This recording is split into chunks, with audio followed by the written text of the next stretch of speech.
जितना जितना विश्वास, जितना जितना भरोसा, जितना जितना दृढ़ता, जितना जितना विश्वास, जितना जितना भरोसा, जितनी जितनी दृढ़ता आपकी और हमारी जिंदगी में आएगा, उतना रिश्तों में भी, परमात्मा में भी एक अलग से लगाव उत्पन्न होता चले जाएगा। पीछे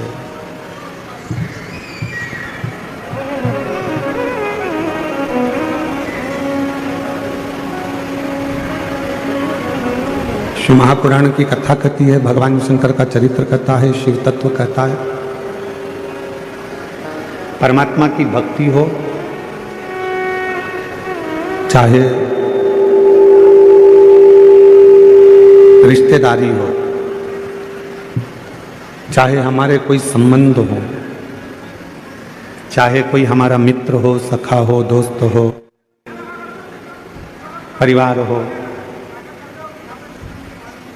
ये कुछ भी हो, पर उसमें सबसे ज्यादा जरूरी है आपका विश्वास,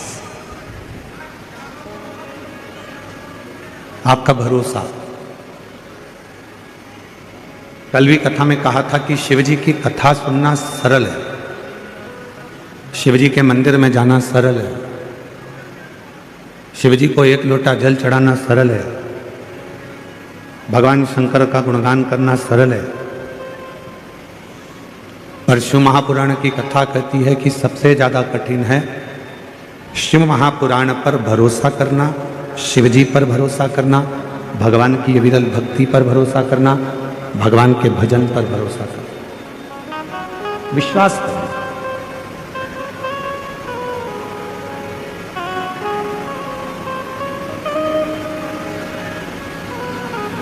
आपका भरोसा कितना है?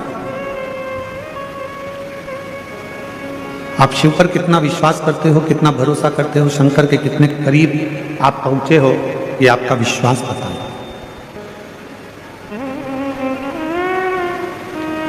एक कथा शिव महापुराण की बड़ी सुंदर है। माता पार्वती जी अपना घर छोड़कर अपनी सहेलियों के साथ में, सखियों के साथ में एक पर्वत की कंदरा में, गुफा में प्रवेश कर, और उसी में माता पार्वती बैठकर शिव जी की साधना करने लगी, भगवान शंकर की भक्ति करने लगी। पहले तप करा, साधना करी,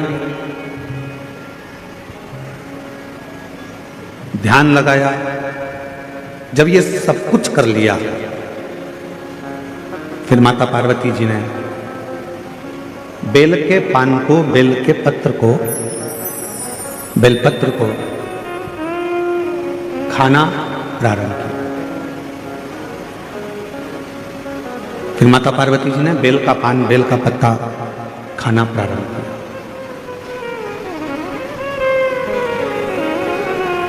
अब सूखे बेलपत्तों को खाती खाती पार्वती मैया दुर्बल हो गई, एकदम दुबली, एकदम दुर्बल।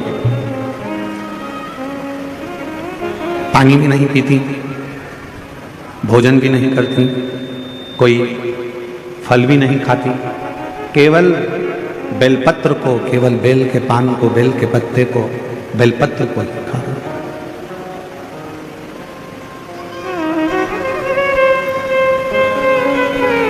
शरीर में उनका पूरा शाम हो गया, काला पड़ गया। और जब शरीर पूरा शाम कलर का हो गया, काला पड़ गया, सांवरा हो गया, शाम कलर का हो गया, तब मेरे देवाधिदेव महादेव उनकी परीक्षा लेने के लिए, थोड़ा ध्यान लगाना कथा में। और शिवजी उनकी परीक्षा लेने के लिए गए और भगवान शंकर ने जाकर कहा, पार्वती तुम शिव की आराधना कर रही हो, भगवान शंकर की साधना कर रही हो, शिव को भज रही हो, पर देवादिदेव महादेव तो कितने सुंदर हैं।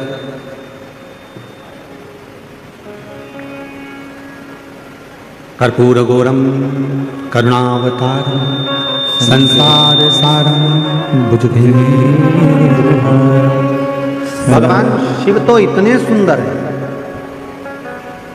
भगवान शंकर तो इतने सुंदर हैं, इतने सुंदर हैं, और तुम इतनी काली हो गई हो, दुर्बल हो गई हो, पत्ते खाती हो, और शरीर भी तुम्हारा पूरा दुर्बल हो चुका है, और तुम्हारा पूरा शरीर दुर्बल हो गया।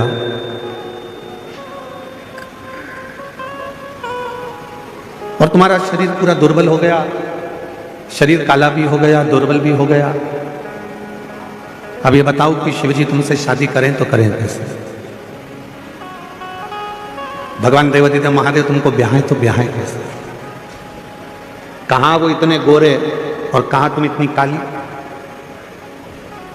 कर्पूर गौरम करुणा संसार सारम भुजगेन्द्रहारम सदा वसन्तं हृदयारविन्दे भवं भवानी सहितं।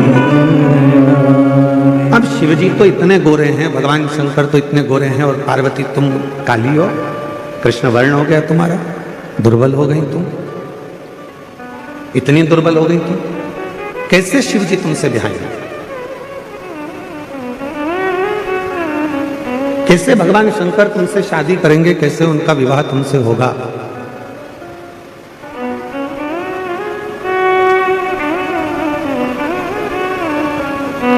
पार्वती जी ने हाथ जोड़े, जो देवादिदेव महादेव आए थे रूप बदल कर, स्वरूप बदल कर, पार्वती जी ने उनके हाथ जोड़े, और हाथ जोड़कर माता पार्वती जी बोली कि प्रभु,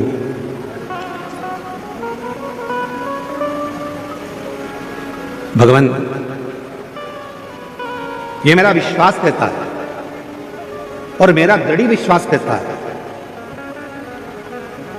बेलपत्र के पत्ते को खाने से जब तुम मेरे पास आकर मुझे उपदेश दे सकते हो, ज्ञान दे सकते हो, मुझे समझा सकते हो, तो ये मेरा विश्वास कहता है कि एक ना एक दिन बेलपत्र का पत्र मेरे मुख में अगर जाता रहेगा तो मेरे भीतर की इंद्रियां संयमित रहेंगी, और जब भीतर की इंद्रियां संयमित रहेगी तो एक ना एक दिन मेरा महादेव भी मेरे पास में मुझे वरने के लिए जरूर आएगा।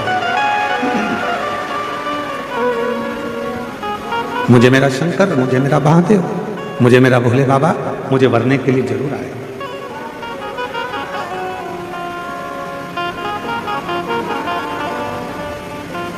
शिव महापुराण की उमा संहिता कहती है, शंकर जी पे चढ़ा हुआ जल का आचमन, शिव जी पे चढ़े हुए जल का प्रोक्षण,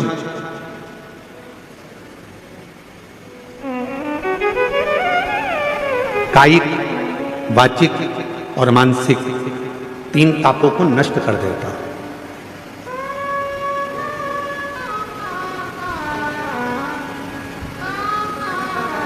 तीन तापों को मिटा देता है, चाहे वो कायिक हो, चाहे वो वाचिक हो, चाहे वो मानसिक।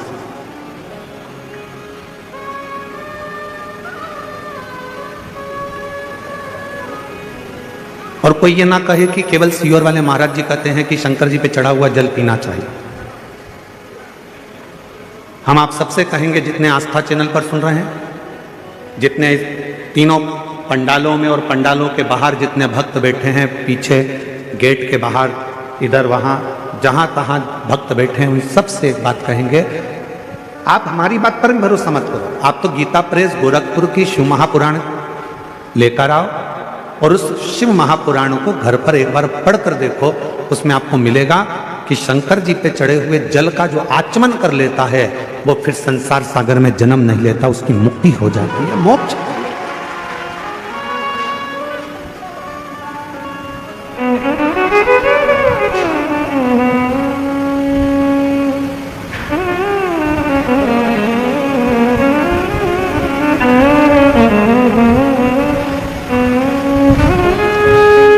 कल डॉक्टर साहब कह रहे थे, श्रीमान सुजय वी के पाटिल जी, कहा गुरु जी जब पंडाल वाले को फोन किया गया और पंडाल वाले से कहा गया कि 5 लाख लोग एक साथ बैठ जाएं, ऐसा पंडाल बनाना है, तो पंडाल वाला बोला कि 5 लाख लोग पंडाल में आ जाएंगे। तो डॉक्टर साहब बोले, सुजय विखे पाटिल जी बोले, कहने लगे हाँ 5 लाख लोग आ जाएंगे। तो डॉक्टर साहब कल बता रहे थे कि जब ये 5 लाख भक्तों का पंडाल कल पहले दिन ही भरा गया तो पंडाल वाले को भी आश्चर्य हुआ कि इतने भक्त कैसे थे। हम डॉक्टर सुजय विखे पाटिल जी को और माननीय श्री नामदार राधा कृष्ण विखे पाटिल जी को धन्यवाद देते हैं।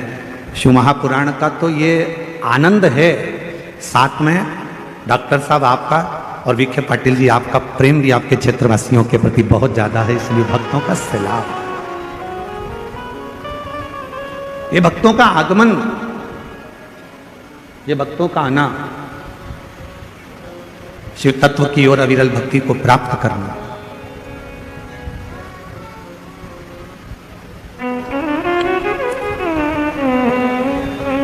तुमरुका जी ने तो चंचुला देवी को कहा था कि चंचुला, शिव महापुराण की जो कथा है, शिव महापुराण की जो कथा है, ये कथा भी शिव को चढ़ा हुआ जल है, भगवान शंकर को समर्पित किया हुआ जल। बाहर का रिटर्न आ रहा है पूरा चौंगों का।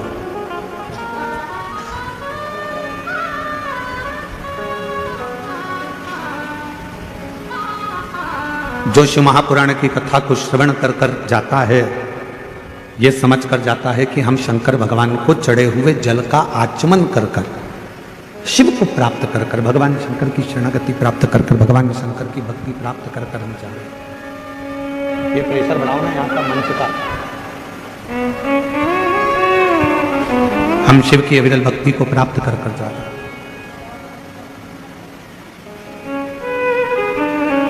शिव कथा कह रही है, भगवान शंकर का पवित्र चरित्र कह रहा है कि शिव के चढ़े हुए जल का वर्णन स्वयं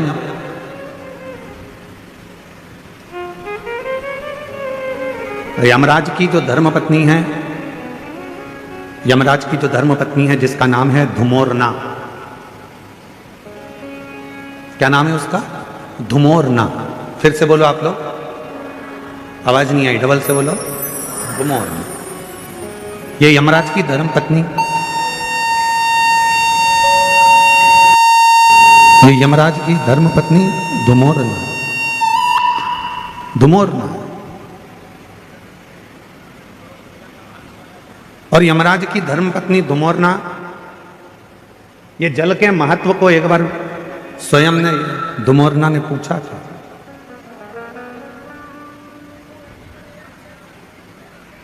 जल के महत्व को धुमोरना ने एक बार पूछा था। शिव महापुराण की कथा कहती है कि एक बार धुमोरना ने शंभु शरणे पड़ी मांगू घड़ी रे घड़ी, दुख काटो दया करी ने दर्शन आपो। शंभु शरणे पड़ी मांगू घड़ी रे घड़ी, दुख काटो दया करी ने दर्शन आपो। धुमोरना ने एक बार देखा यमराज की साक्षी में भैंसे को।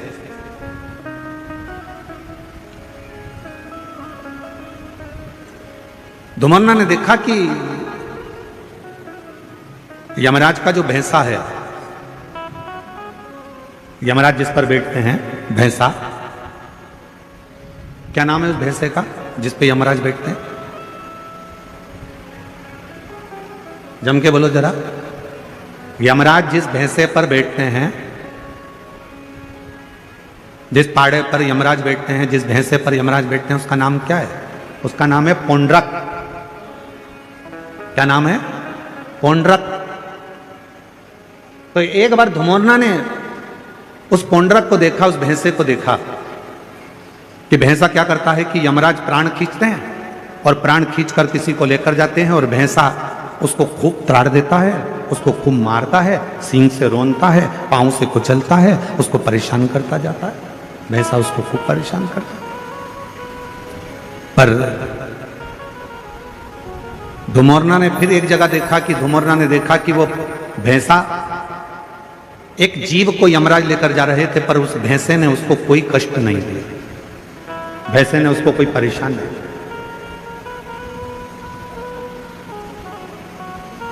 अब किसी को तो भैंसा मारता था और किसी को नहीं मारता था, किसी को कष्ट देता था, किसी को नहीं देता था। धुमोरना के मन में यमराज की धर्मपत्नी के मन में यह बात अड़ और यमराज की धर्मपत्नी के मन में यह बात अड़ी और यमराज की धर्मपत्नी ने विचार करा आखिर ये हो क्या रहा।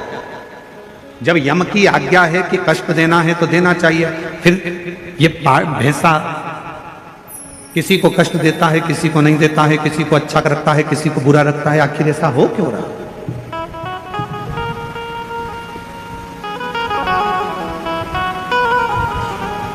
धुमोरना ने भैंसे को बुलाया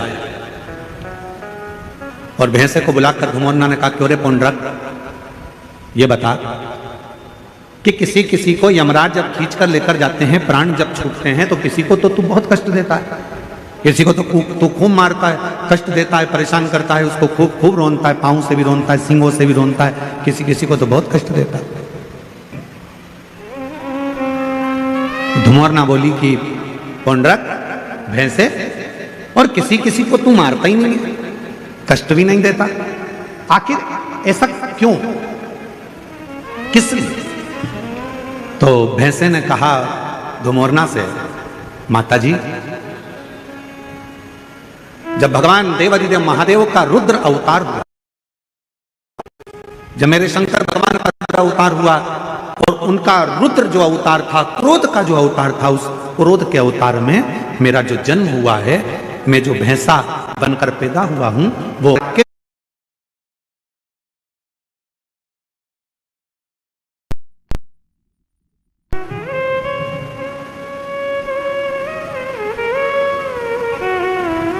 और मेरा जन्म हुआ रुद्र की जंघा से। जब मेरा जन्म हो गया रुद्र की जंघा से, तो मैं समझ नहीं पाया कि मैं कहां जाऊंगा। तब देवादिदेव महादेव ने कृपा कर कर मुझे यमराज को दे दिया और मैं यमराज का सेवक बन गया। यमराज ने कहा कि तुम यदि मेरे पास में रहोगे तो मेरी आज्ञा का पालन करना पड़ेगा। तो देवादिदेव महादेव जी ने कहा कि यमराज को मैंने तुम्हें दिया है तो तुम्हें इसकी आज्ञा का पालन करना है, तुम आज्ञा का पालन करो। और यमराज की आज्ञा का पालन धुमोरना से भैंसा कहता है कि मैं करने लगा। पर शिवजी ने मुझे कहा कि ए पुंडरक, एक बात सुन, तू यमराज का भैंसा जरूर बनेगा, तू यमराज के पास जरूर रहेगा, पर एक काम करना, तुझे मैंने जन्म दिया है, मेरी जंघा से तू उत्पन्न हुआ है। रुद्र कहते हैं यदि कोई संसार का मनुष्य, पशु, पक्षी, जानवर, जलचर, थलचर, कोई मानव, उसके शरीर में अगर शिवलिंग पर चढ़ा हुआ जल, शंकर का चढ़ा हुआ जल यदि उसके शरीर पर कहीं लगा हो या उसके मुख में शंकर का चढ़ा हुआ जल पड़ा हो, तो उसे तू त्राण मत देना, उसे कष्ट मत देना, उसको सीधे मार्ग से लेकर, उसको तू त्राण मत देना, उसको तू कष्ट मत देना, उसको तू सीधे मार्ग से लेकर, उसको तू परेशान मत करना। पुंडरक भैंसे ने वचन दे दिया देवादिदेव महादेव को कि मैं वचन देता हूं रुद्रदेव, ये मेरा वचन है, जिसके मुख में शिव का चढ़ा हुआ जल होगा, जिसके शरीर पर शंकर का चढ़ा हुआ जल छीटा गया होगा, उसको ना यमराज परेशान करेगा ना ये भैंसा परेशान करेगा, वो सीधे कैलाश धाम की ओर जाएगा। अब हम आपसे पूछें, उत्तर दीजिएगा जरा। जितनी मेरी शिरडी की जीजियां बैठी हैं, जितने मेरे जीजा बैठे हैं, सब उत्तर दें। मरने वाले व्यक्ति के मुख में कौन सी पवित्र नदी का जल दिया जाता है? जम के बोलो जरा। गंगा का। तुरंत जाओ जल्दी से गंगा का जल इसके मुख में डाल दो। कभी किसी ने पूछा अपने पूर्वजों से, अपने बुजुर्गों से कि मरने वाले के मुख में गंगा जल क्यों दिया जाता है? कभी किसी पवित्र व्यक्ति से पूछा कि मरने वाला व्यक्ति का जब उसको जब शमशान ले जाया जाता है तो उसके शरीर को गंगा जल डालकर पानी से नहलाया जाता है, साफ करा जाता है? कभी किसी ने अपने बुजुर्गों से पूछा कि मरने वाले के मुख में गंगा जल क्यों देते हैं? मरने वाले के मुख में गंगा जल क्यों दिया जाता है? मरने वाले के ऊपर गंगा जल का प्रोक्षण क्यों करा जाता है? गंगा जल क्यों छीटा जाता है? उसका एक कारण है, रुद्रदेव ने जिस भैंसे पर यमराज बैठते हैं वो पौंड्रक भैंसा, रुद्रदेव ने उस भैंसे को कहा था अगर किसी के शरीर पर शिव का चढ़ा हुआ जल हो या मुख में शंकर का जल हो तो उसको तू यम की कैद मत देना। गंगा जल कहाँ चढ़ा है? शंकर की जटा पर। तो गंगा का जल कहाँ से निकलता है? शिव की जटा से। तो शंकर का चढ़ा हुआ जल ही गंगा जल है। इसलिए जब गंगा जल किसी को दे दिया जाता है, उसके शरीर में गिर जाता है, उसके मुख में पड़ जाता है, फिर वो त्राण नहीं भोगता है, उसे कष्ट नहीं, उसे परेशानी नहीं।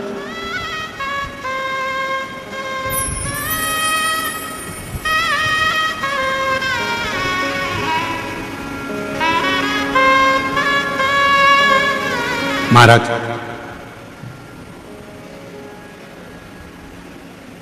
पहले ऐसा नियम था, अब आजकल तो बहुत सारे नियम बदल गए।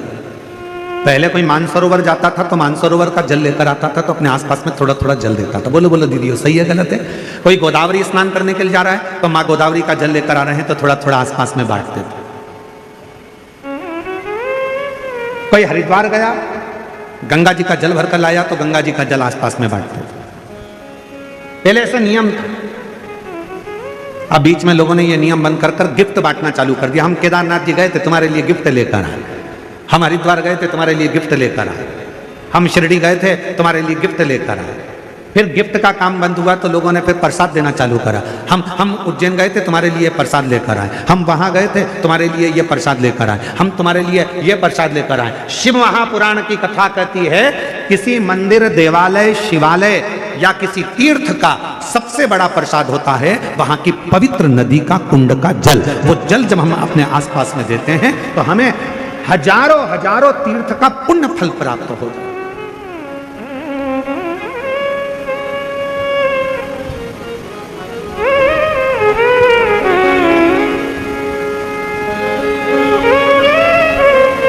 उस तीर्थ का जो जल है वो सबसे ज्यादा पवित्र। कहाँ गए थे भैया? हरिद्वार गए थे, क्या लेकर आए? प्रसाद नहीं लाए।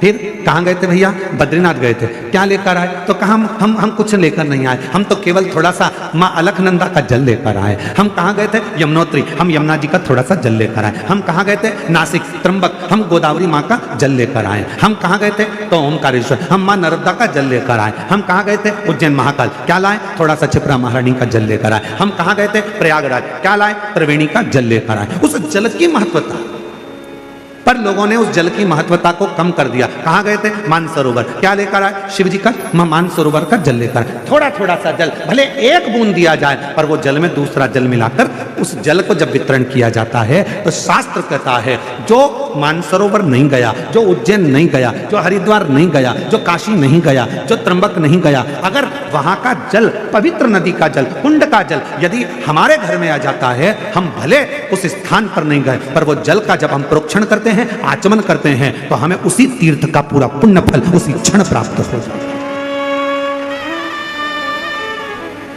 अब आजकल का जमाना थोड़ा दिखावे का हो गया, तो लोग कहते कहाँ गए थे साहब? तो कहा हम यहाँ गए थे, हम वहां से गिफ्ट लेकर आए। हम शिरडी गए थे, वहां से तुम्हारे लिए गिफ्ट लाए। हम वहां त्र्यंबक गए थे, गिफ्ट लाए। उज्जैन गए थे, गिफ्ट लाए। गिफ्ट नहीं,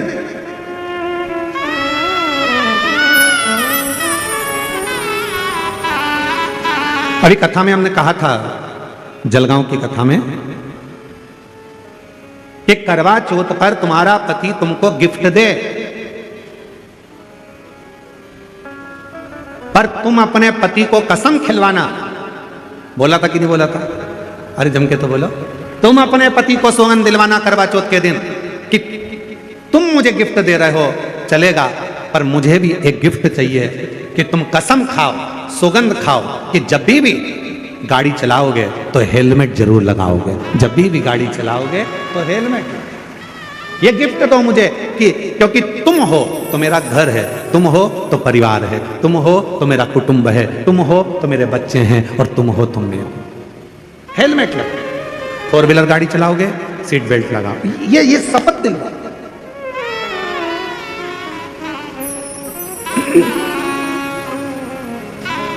और मैंने तेरे ही भरोसे बाबा, तेरे ही भरोसे हवा बिच उड़ती जावांगी बाबा, डोर हथो छड़ीना में कटी जावांगी।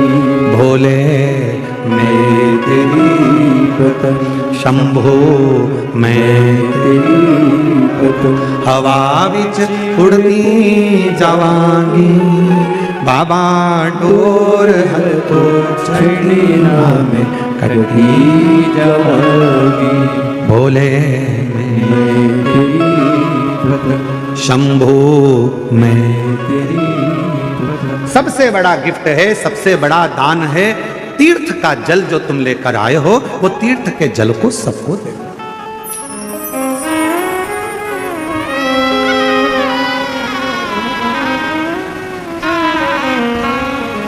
मुख में गंगा जल हो, ब्रज का बंसी बट हो, मुख में गंगा जल हो, ब्रज का बंसी बट हो, मेरा काशी वाला निकट हो, जब प्राण तन से निकले, मेरा काशी वाला निकट हो, जब प्राण तन से निकले। काशी वाला क्यों निकट हो? क्योंकि माता पार्वती जी ने शिव जी से 2 वर मांगे थे काशी में। पहला वर काशी में मांगा था माता पार्वती जी ने कि जिस पति पत्नी में झगड़ा हो उसमें प्रेम बहुत बढ़े। इसलिए आज भी पति पत्नी का आपस में झगड़ा होता है तो उनमें प्रेम बढ़ता है। पति झगड़ा कर जाता है, ऑफिस से आते से ही पूछता है क्यों तेरी मम्मी कहां गई, तुरंत पूछता, मतलब झगड़ा समाप्त, प्रेम। और पार्वती जी ने दूसरा वर मांगा था शिव जी से कि काशी में जो मरेगा उसको गुरु मंत्र तुमको देना पड़ेगा, काशी में मरने वाले को मोक्ष मंत्र आपको देना पड़ेगा। इसलिए शास्त्र की रीति है, हमारे यहाँ काशी खंड स्कंद पुराण का वर्णन करता है कि काशी में मरने वाले के कान में भगवान शंकर तारक मंत्र प्रदान कर देते हैं, और वो तारक मंत्र सुनते से ही काशी में मरने वाला फिर जन्म नहीं लेता, वो शिव का गण बनकर शंकर के धाम में शिव के आनंद में रहता है, फिर वो जन्म मरण के प्रपंच से छूट जाता है, फिर वो जन्म मरण के प्रपंच से मुक्त हो गए, मुक्त।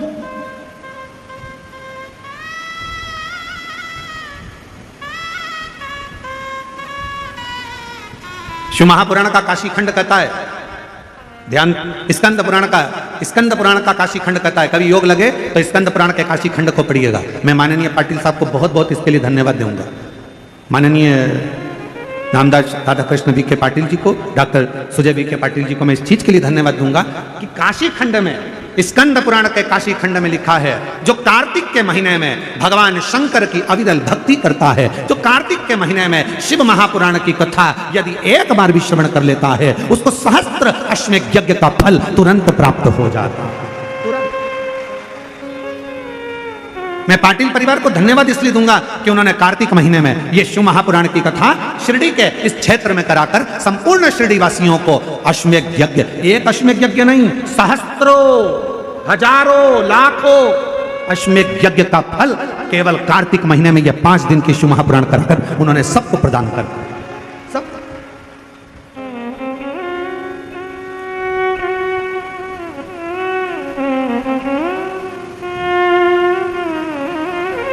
जब डॉक्टर सुजय विखे पाटिल जी कथा लेने के लिए सीहोर आए थे तो उस समय पर बता रहे थे, उनको 2-3 तारीख बताई गई, पर उन्होंने जो तारीख चुनी वो कार्तिक के महीने की चुनी। तो हमको भी आश्चर्य हुआ कि जरूर माता पिता के संस्कार इतने प्रबल है कि कार्तिक के महीने की अगर तारीख चुनी है तो उसमें फल, तो ये श्रेष्ठता हुआ।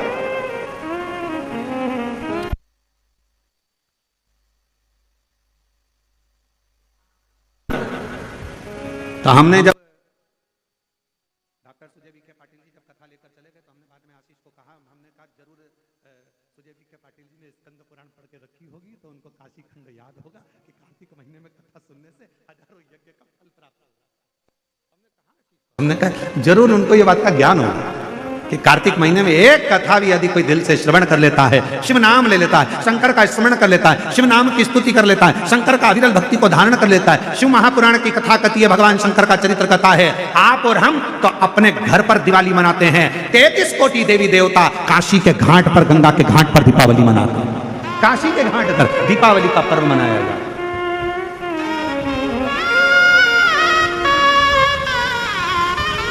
शिव धाम में, भगवान शंकर के धाम में, काशी में शंकर के अविरल धाम, हम तो आपसे भी कहेंगे आपके घर के आसपास में जो शंकर का मंदिर हो ना, दीपावली के दिन शंकर के मंदिर में जाकर दीपदान जरूर करना।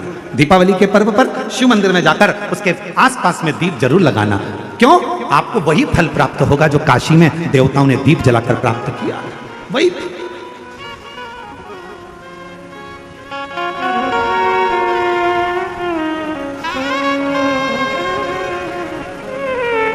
भगवान शंकर की अविरल भक्ति को धारण, शिव तत्व को धारण कर। और इस वर्ष जब आप 20 अक्टूबर को दिवाली मनाएं और 20 तारीख को जब आप दीपावली का पर्व मनाएंगे, हमारे यहां भी दीपावली कुबेरेश्वर धाम पर 20 तारीख की है, खजाना रहता है, ऐसा ही क्रम दीपावली पर्व का रहता है। तो 20 तारीख को जब आप दीपावली मनाएं तो इस वर्ष सबको कहूंगा, जितने भी आस्था चैनल पर कथा सुन रहे हैं, जितने फेसबुक यूट्यूब पर कथा श्रवण कर रहे हैं, यदि आपकी जिंदगी में 4 दिन दुकान चल रही है, 4 दिन बंद पड़ी है, व्यापार थोड़े दिन चलता है, थोड़े दिन बंद हो जाता है, आपके विद्रोही, आपके दुश्मन आप पर कहीं ना कहीं से इधर से उधर से वार कर रहे हैं, या आपका लक्ष्य आपको प्राप्त नहीं हो रहा, कोई बहुत मेहनत करता है तो भी लक्ष्य नहीं मिल पा रहा, जहां तक आपको पहुंचना है वहां तक यदि आप नहीं पहुंच पा रहे हैं, तो इस दीपावली पर जब आप 20 तारीख को दीपावली का पर्व मनाएं, तो 20 तारीख को दीपावली के पर्व के दिन शंकर भगवान को स्पर्श कराकर एक बेलपत्र लेकर जरूर अपने घर पर आए और जहां पूजन कर रहे हैं उस बेलपत्र को एक प्लेट में अवश्य रखें, उस पर हल्दी और कुंकू उस पर अवश्य चढ़ाएं। एक चावल का दाना लाल कर, एक चावल का दाना पीला कर उस बेलपत्र पर अवश्य चढ़ाएं और उस बेलपत्र को अपने पास में 1 वर्ष तक संभाल कर रखना। फिर अगले साल आप और हमें बताना कि उस बेलपत्र ने आपको मंजिल तक पहुंचाया कि नहीं पहुंचाया, आपको लक्ष्य प्रदान कराया कि नहीं। कई लोग रहते हैं, बहुत मेहनत करते हैं, बहुत परिश्रम करते हैं, सब चाहते हैं कि ये व्यक्ति इतने स्थान पर बैठे, इसको ये पद मिलना चाहिए, इसको ये कुर्सी मिलना चाहिए, इसको ये जगह मिलना चाहिए, इसको वहां तक पहुंचना चाहिए, इस व्यक्ति को तो इस पद पर पहुंचना चाहिए पर नहीं पहुंच पाता, इस व्यक्ति को तो वहां तक पहुंचना है पर ये नहीं पहुंच पाता। एक बेलपत्र का प्रयोग कर देते, अगले वर्ष बात करेंगे कि मेरे भोलेनाथ ने आपका हाथ पकड़कर आपको उस मंजिल तक भेजा कि नहीं भेजा।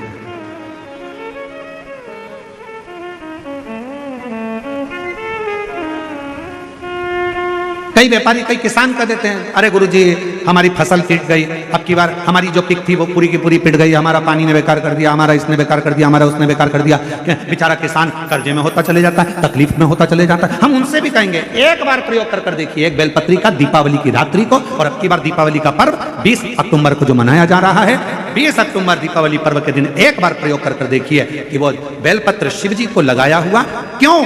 क्योंकि भगवान शंकर ने माता लक्ष्मी को जब भगवान विष्णु को दिया था, क्योंकि माता लक्ष्मी की माँ ख्याति देवी तो लक्ष्मी जी का विवाह शिव जी से करना चाहती थी, पर शंकर जी ने मना कर दिया था कि मैं विवाह नहीं करूंगा, इनको तो नारायण को दे दो। तो लक्ष्मी जी को भगवान शंकर ने जब यहाँ आया तब माता लक्ष्मी ने वर दिया, भगवान शंकर से प्रार्थना करी, आप मुझे आज्ञा करो। शंकर भगवान ने कहा, जिस दिन तुम पृथ्वी पर भ्रमण करने के लिए आओ और जिस स्थान पर बेलपत्र विराजमान हो उस स्थान पर तुम सदा विराजमान हो जाओ। वहां से फिर अभी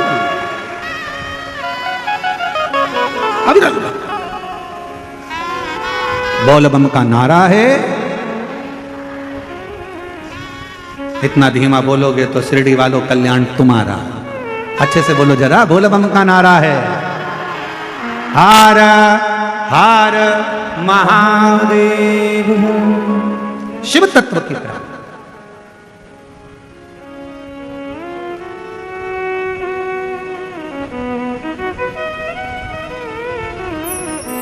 भगवान देवादिदेव महादेव के दरवाजे पर दीप अवश्य लगा। हमारे यहाँ कुबेरेश्वर धाम पर लोग दिवाली मनाने के लिए जब आते हैं, दीपावली पर्व के लिए जब आते हैं, खजाने के लिए जब आते हैं, तो भक्ति के साथ, अविरल भक्ति के साथ शिव तत्व को प्राप्त करने के लिए। और शिव क्या ना दे, भगवान शंकर क्या ना दे। तेरी कृपा बिना न हिले एक भी ले, विश्वास तेरी कृपा से तनु बखान क्या करूं मैं, राखों के ढेर का चपटी भगोत में खजाना कुबेर का। उसके स्पर्श मात्र राख का हो जाता है, स्पर्श मात्र एक भभूत का हो जाता है, तो वो भस्म भी करोड़ों का धन बन जाता है। वो भस्म,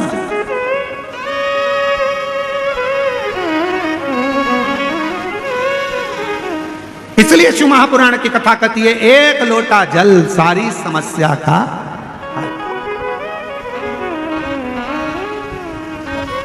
एक लोटा जल लेकर शिव मंदिर जरूर जा। वो कहे शिव महापुराण मध्ये एक लोटा पाणी घेऊन खूपचा महत्व आहे।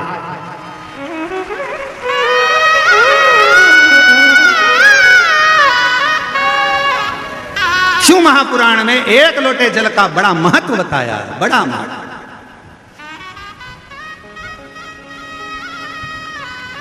शिवपिंडीचा एक लोटा पानी घेऊन, तो जो एक लोटा जल शंकर की पिंडी पर जल चढ़ा देता है, उसका खूब खूब खूब खूब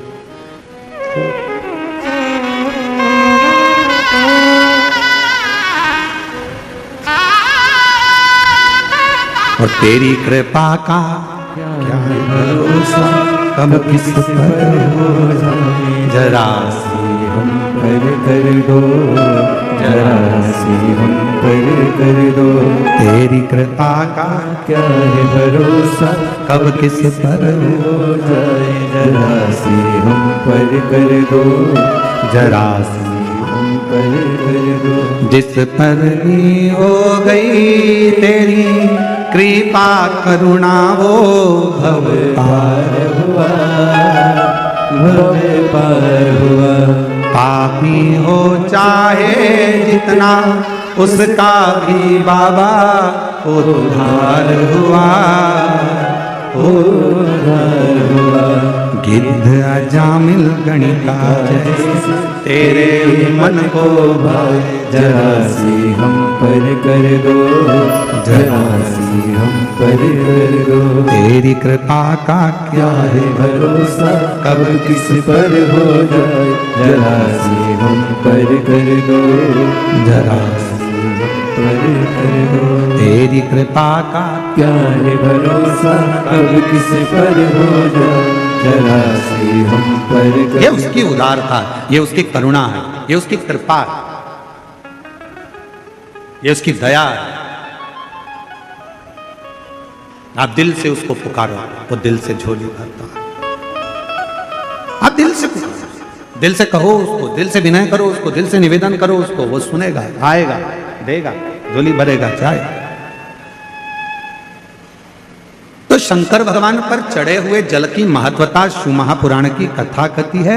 भगवान शंकर का पवित्र चरित्र कह रहा है कि मरने वाले व्यक्ति के मुख में गंगा जल क्यों दिया जाता है। आपके बच्चे पूछें, आपके रिश्तेदार पूछें, तो उनको बताना कि शिव महापुराण में वर्णन आता है, स्वयं यमराज की धर्म पत्नी धुमोरना ने यह प्रश्न स्वयं जिस पर यमराज बैठते हैं उस भैंसे से, उस पौंड्रक से पूछा, भैंसे से कि तू किसी को कष्ट देता है, किसी को नहीं देता।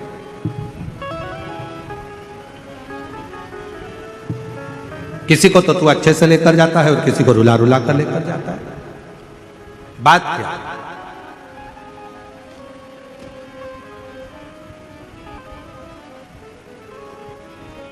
क्या बात है? तो भैंसे ने कहा कि मैंने शिव जी ने, शंकर भगवान को मैंने वचन दिया, क्योंकि मेरे देवाधिदेव महादेव ने तो मुझे यमराज को दिया। आज अगर मैं यमराज के पास में हूं, यदि मैं यम के साथ में रह रहा हूं, तो इसमें शिव जी की कृपा है, मुझे शंकर भगवान ने करुणा कर दिया।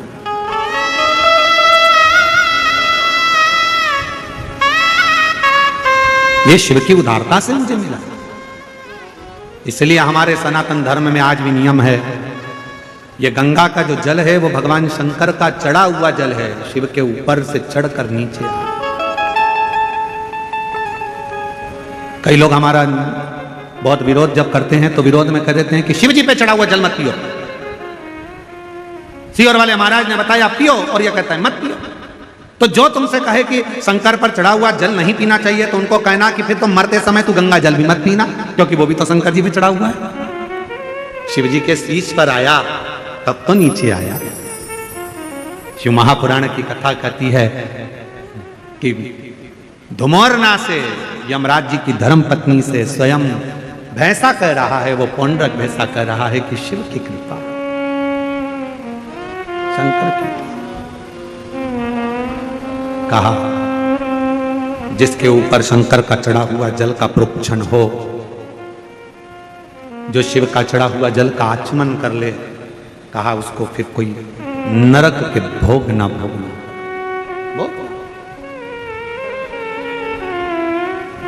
मुख में गंगा जल हो, ब्रज का बंसी बट हो।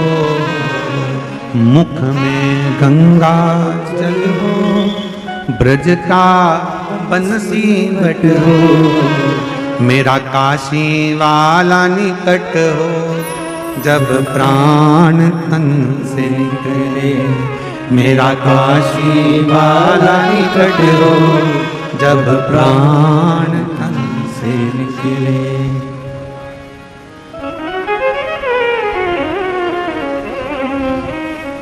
हे भोलेनाथ, हे भोलेनाथ, इतना तो करना भोले, जब प्राण तन से निकले। इतना तो करना भोले, जब प्राण तन से निकले। बाबा इतनी कृपा करना। हम हो सकता है प्राण छूटते समय हम काशी ना हो,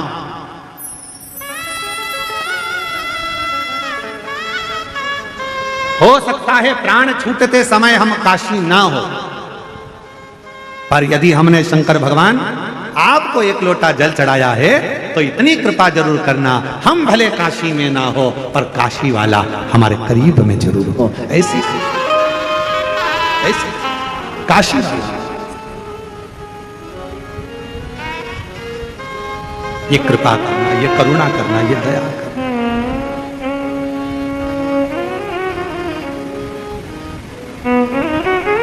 यमराज की जो धर्मपत्नी है ना,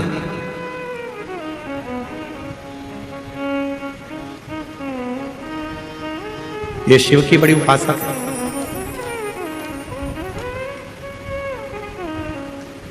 ध्रुमोर्ना दक्ष प्रजापति की बेटी, शंकर भगवान की धर्म पत्नी भी, माता सती भी दक्ष प्रजापति की बेटी, कामदेव की धर्म पत्नी रति भी दक्ष प्रजापति की बेटी, यमराज की धर्म पत्नी वो भी ध्रुमोर्ना भी दक्ष प्रजापति की बेटी। महाराज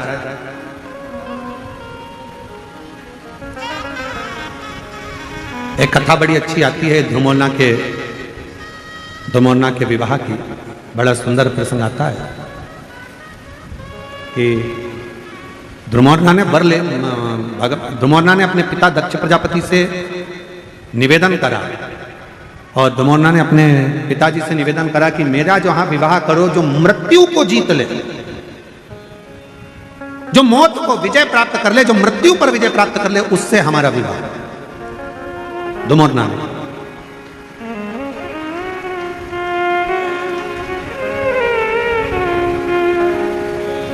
अपने पिताजी से कर रही है धुमोरना, दक्ष प्रजापति से कर रही है धुमोरना। कैसी कृपा करिए, हमारा विवाह वहां हो जो मृत्यु पर विजय प्राप्त कर ले।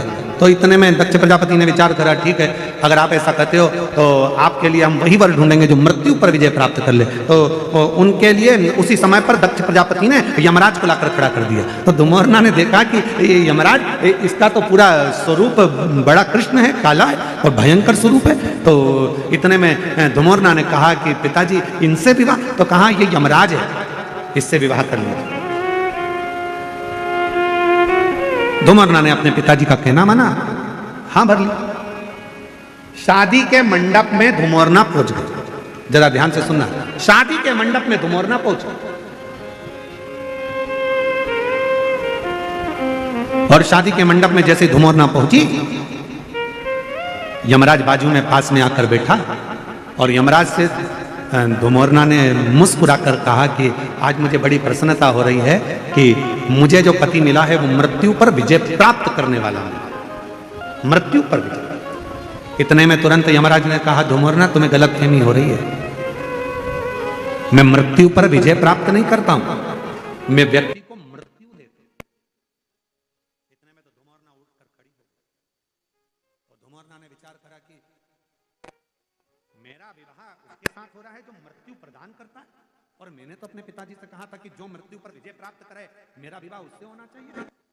इतने में तुरंत यमराज ने कहा कि मृत्यु पर मैं विजय प्राप्त नहीं कर सकता, पर धुमोरना मृत्यु पर तो केवल एक है जो विजय प्राप्त कर सकते हैं, पर उनका विवाह माता सती के साथ, तुम्हारी बहन के साथ हो चुका है और वो देव अधिदेव महादेव हैं जो मृत्यु पर विजय प्राप्त कर ले।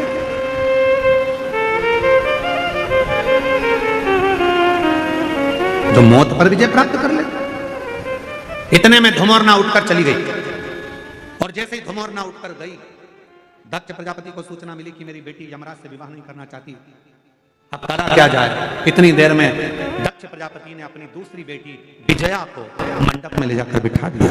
शादी के मंडप में जैसी विजया बैठी, वैसे ही उसी समय, उसी पल, उसी घड़ी सती ने धुमोरना से पूछा कि बहन क्या बात है, तेरी शादी हो रही है, दूल्हा भी अच्छा है, वर अच्छा है, सब कुछ ठीक है, फिर तू शादी क्यों नहीं करना चाहती। धुमोरना ने कहा, मैंने अपने पिता दक्ष प्रजापति से वर मांगा था कि मेरा विवाह हो तो उसके साथ हो जो मृत्यु पर विजय प्राप्त कर ले, पर मेरे पिताजी तो विवाह कर रहे हैं जो मृत्यु की दंड देता है, मृत्यु की सजा देता है, उस यमराज से विवाह कर रहे हैं जो मौत देता है।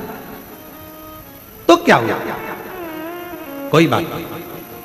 सती ने कहा कि तू चिंता मत कर धुमोरना, तू चाहती है कि मृत्यु पे विजय प्राप्त करने वाले से तू विवाह करे, तू उससे विवाह तो नहीं कर सकती क्योंकि तेरी बहन सती का विवाह देव अधिदेव महादेव से मृत्यु पर विजय प्राप्त करने वाले से हुआ है। पर इतना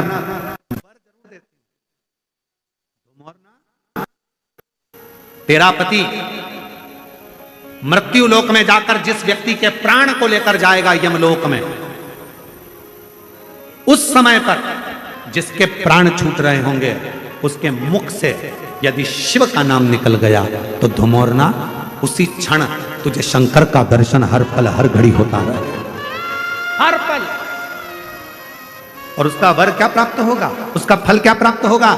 शिव महापुराण की कथा कहती है, श्री शिवाय नमस्तुभ्यं, ओम नमः शिवाय, ओम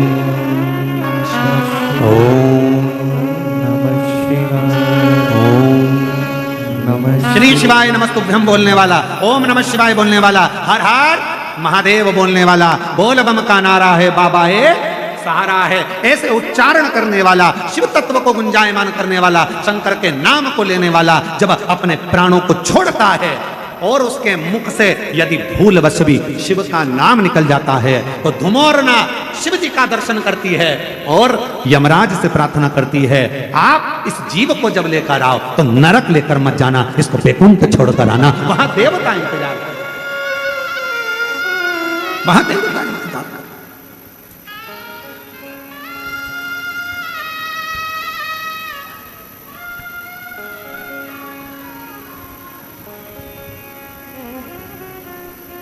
इसलिए आप लोगों से निवेदन है, ऐसी सुभानाए आए ना ऐसी शाम, ऐसी सुबह ना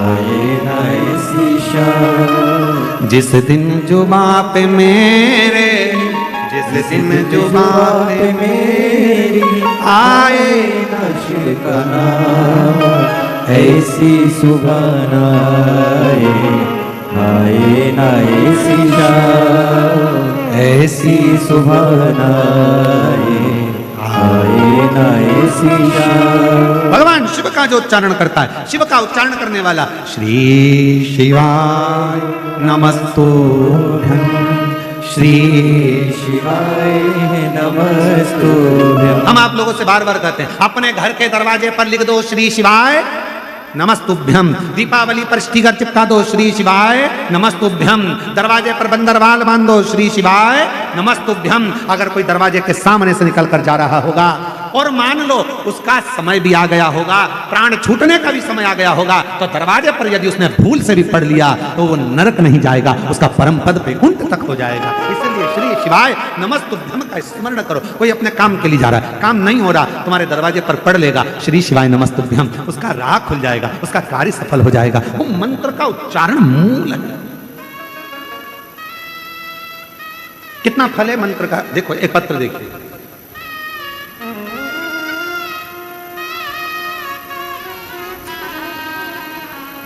वनिता प्रताप सिंह परदेशी, गांव गोटी, तालुका इंगतपुरी, जिला नासिक, महाराष्ट्र से। कहीं बैठी हो हाथ हिला सकती हैं, और अगर बैठी हो तो एक बेलपत्र लेने के लिए आ सकते हैं। गुरुदेव हम 2022 से कथा सुन रहे हैं। हमारा लड़का प्रवीण 2023 से एमपीएससी की पढ़ाई की तैयारी कर रहा है, पर प्रवीण हर रोज उठकर मंदिर भी जाए, पर उसका सिलेक्शन जब नहीं हुआ तो हार गया।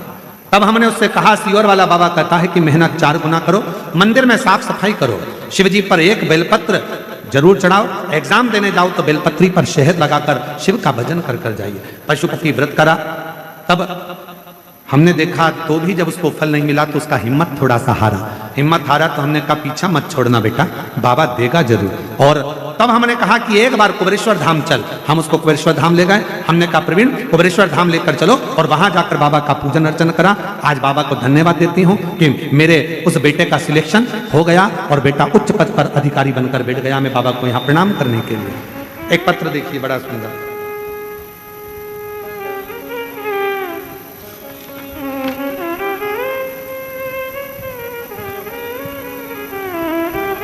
मेरा नाम सो कल्पना सूर्यभान चित्ते, महाराष्ट्र के अहिल्यानगर से ही हूं। और अहिल्यानगर गांव महाकालवाड़, जरा पढ़ो, जरा पढ़ के बताओ। महाकालवा गांव, ठीक है, श्री रामपुर अहिल्यानगर से। बाबा मेरी शादी को 22 साल हो गए थे, पर मुझे संतान नहीं हुई। बाबा मेरे यहाँ बच्चा नहीं था, संतान का सुख नहीं था। बहुत सारे दवाखाना दिखाए लेकिन उसका कोई फायदा नहीं हुआ। हमने सभी आशा छोड़ दी थी। तभी एक सूरज की किरण जैसे खबर मिली जो मैं आज बताने जा रही हूँ। मेरी बहन गुरु ननंद ने बताया कि भोले बाबा की कथा में जाओ, वहाँ बाबा सभी समस्या का हल करते हैं। हम नहीं जान पाए। तब उसने कहा सियोर वाला महाराज कथा करता है, उसके पंडाल में बैठकर यदि कथा सुने, उसकी मिट्टी को पेट पर लगाए तो गर्भ जरूर ठहरता है। हमने विश्वास नहीं करा। जब इतने डॉक्टर फेल हो गए तो ये मिट्टी क्या करेगी। हम जलगांव चले गए, वहां की मिट्टी को पेट पर लगाया, 40 गांव की कथा भी सुनी और 40 गांव की कथा सुनकर हम आए। पशुपति व्रत करा, सफेद आंकड़े की जड़ का प्रयोग करा। आज बाबा की कृपा से 23 साल के बाद बाबा ने मेरी गोदी भर दी। मेरे यहाँ 23 साल के बाद औलाद हो गई। मैं बाबा को प्रणाम करने के लिए, कहीं बैठी हो तो हाथ हिला सकती हैं। मेरा नाम सो कल्पना सूर्यभान चित्ते, जिला अहिल्यानगर, तहसील श्री रामपुर, गांव का नाम डेस डेस डेस, महाराष्ट्र, ठीक है। कहीं बैठी हो तो आ सकती हैं। एक बेलपत्र। अगला पत्र देखो।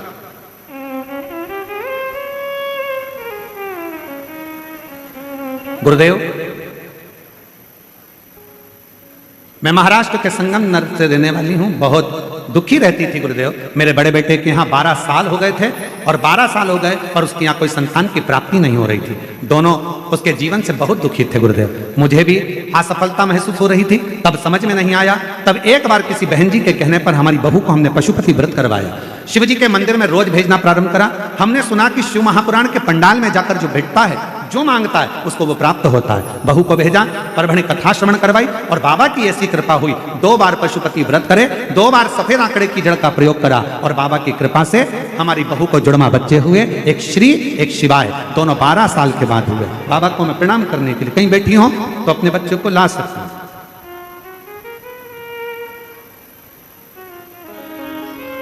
गुरुजी, मेरा नाम कल्याणी बलबीर सिंह जनवीर है।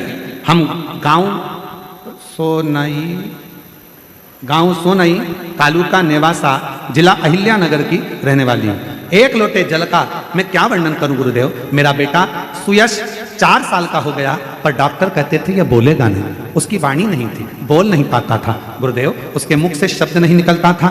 हमने सारे डॉक्टरों का इलाज करवाया पर उसकी आवाज नहीं आई।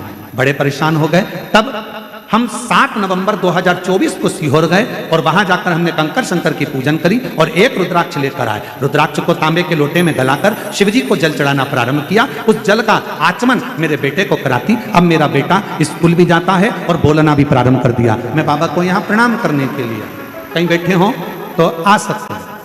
और तेरी कृपा का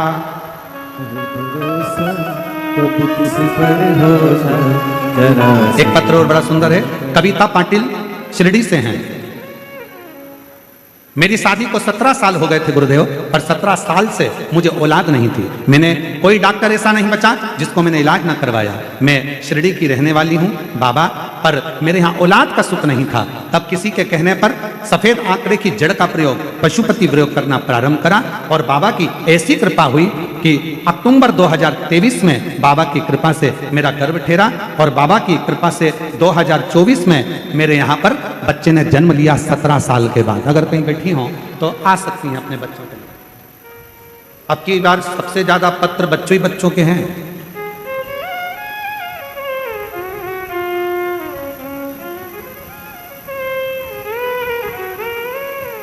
एक और पत्र है। मनोज राय सोनी नासिक से हैं। 19 साल से औलाद नहीं थी। शादी के 19 साल हो गए थे, संतान का सुख नहीं था। बाबा की कृपा से फरवरी 2023 में 19 साल के बाद औलाद हुई है। जोरदार ताली बजाएं, कहीं बैठे हो तो आ सकते हैं। और तेरी कृपा का भरोसा कब किस पर हो जाए, जरा सी हम पर कर दो, जरा सी हम पर कर दो। जिस पर भी हो गई तेरी कृपा करुणा वो भव। शिरडी क्षेत्र की संतोष दत्तात्रेय ओढ़ी। गुरुदेव, मेरी 2 बेटियां हैं। पहली बेटी मेरी 22 साल की है और दूसरी बेटी मेरी 20 साल की है। गुरुदेव, फिर भी घर के लोग ताना देते थे कि मेरे घर लड़का नहीं है, खूब अपशब्द कहते थे गुरुदेव। पर इतने साल के बाद क्या 22 साल की बेटी हो गई, 20 साल की एक और बेटी हो गई, क्या बच्चा हो सकता है? जब सबने मना कर दिया तब आपकी कथा से उम्मीद जमी और कथा के पंडाल में बैठकर बाबा से विनय करा, निवेदन करा और बाबा की कृपा से 20 साल के बाद मुझे पुत्र रत्न की प्राप्ति हुई। मैं बाबा को प्रणाम करने के लिए शिव शिव शंकर शंकर। अब आप लोग किस भाव से कथा सुन रहे हो?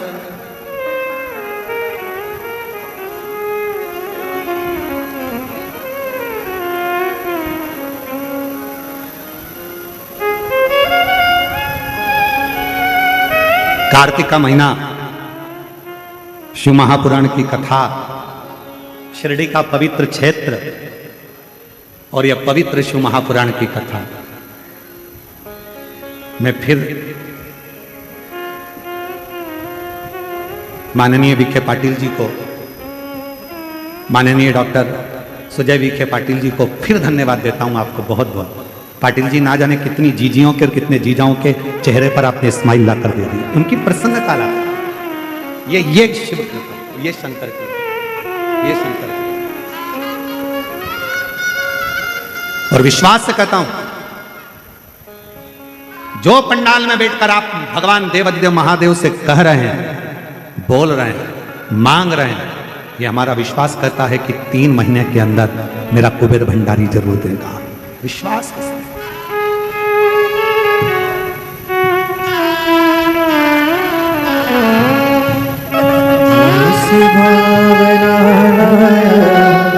वो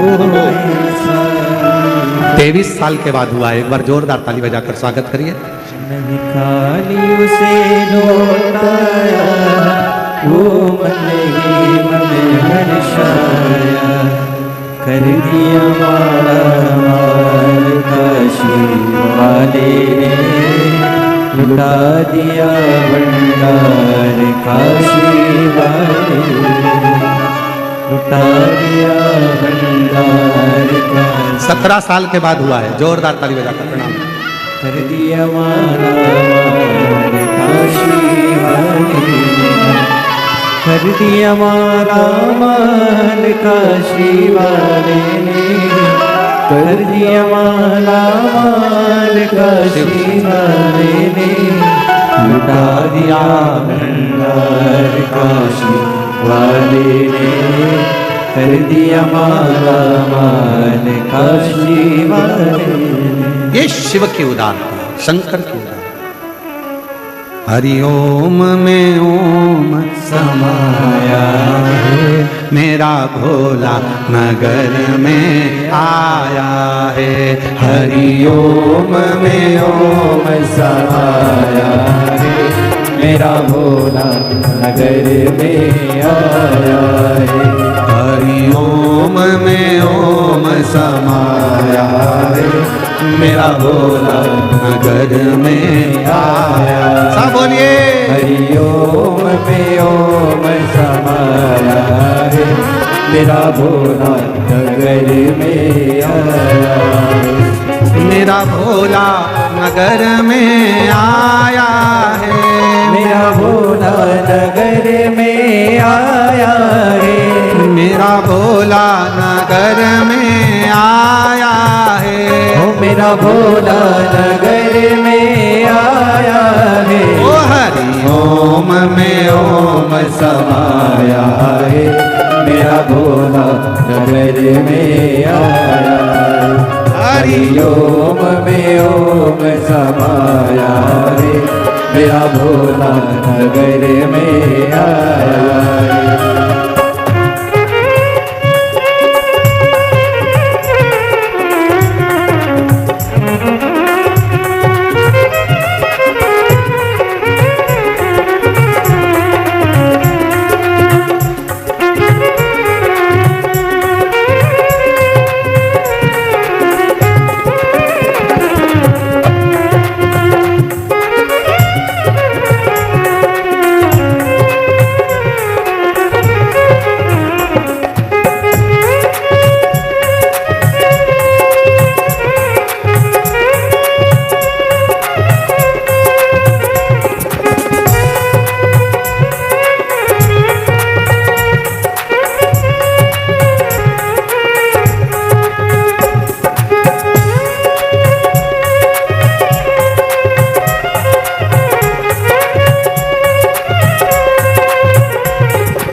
मस्तक पे चंदा है, मेरे भोले के मस्तक पे चंदा है, मेरे भोले के मस्तक पे चंदा है, मेरे भोले के मस्तक पे चंदा है, मेरे भोले के मस्तक पे चंदा है, मेरे भोले के मस्तक पे चंदा है। चंदा में, चंदा में, चंदा में ओम समाया है, मेरा भोला नगर में आया है। चंदा में ओम समाया है, मेरा भोला नगर में आया है। मेरा भोला नगर में आया है, मेरा भोला नगर में आया है, ओ मेरा भोला नगर में आया है, मेरा भोला नगर में आया है। हरि ओम में ओम समाया है, हरि ओम नगर में आया है, हरि ओम में ओम समाया है, मेरा भोला नगर में आया है।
मेरे भोले के मस्तक पे गंगा है, मेरे भोले के मस्तक पे गंगा है, ओ मेरे भोले के मस्तक पे गंगा है, मेरे भोले के मस्तक पे गंगा है, ओ गंगा है हाजी गंगा है, हो गंगा है, हाँ गंगा है, मेरे भोले के मस्तक पे गंगा है, मेरे भोले के मस्तक पे गंगा है। गंगा में, गंगा में, गंगा में ओम समाया है, मेरा भोला नगर में आया है। गंगा में ओम समाया है, मेरा भोला नगर में आया है। ओम में ओम समाया है, मेरा भोला नगर में आया है।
समाया है, मेरा भोला नगर में आया है।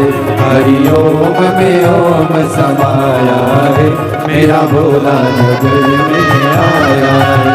हरि ओम में ओम समाया है, मेरा भोला नगर में आया है। हरि ओम में ओम समाया है, मेरा भोला नगर में आया है। महादेव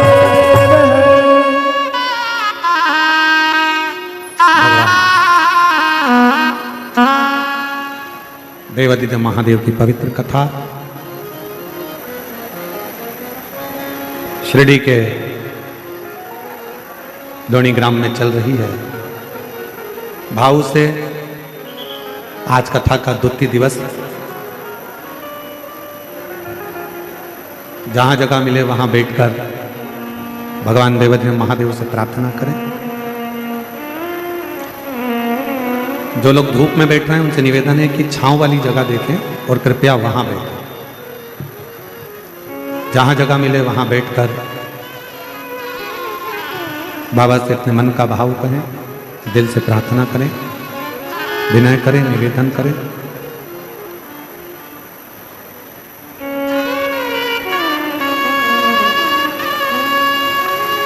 जिस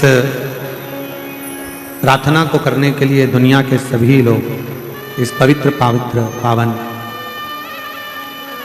कथा के पंडाल में पहुंचते हैं, उस प्रार्थना को आप भी साथ में निवेदन करें, विनय करें। सभी लोग साथ में बोलें, बाबा को हृदय से।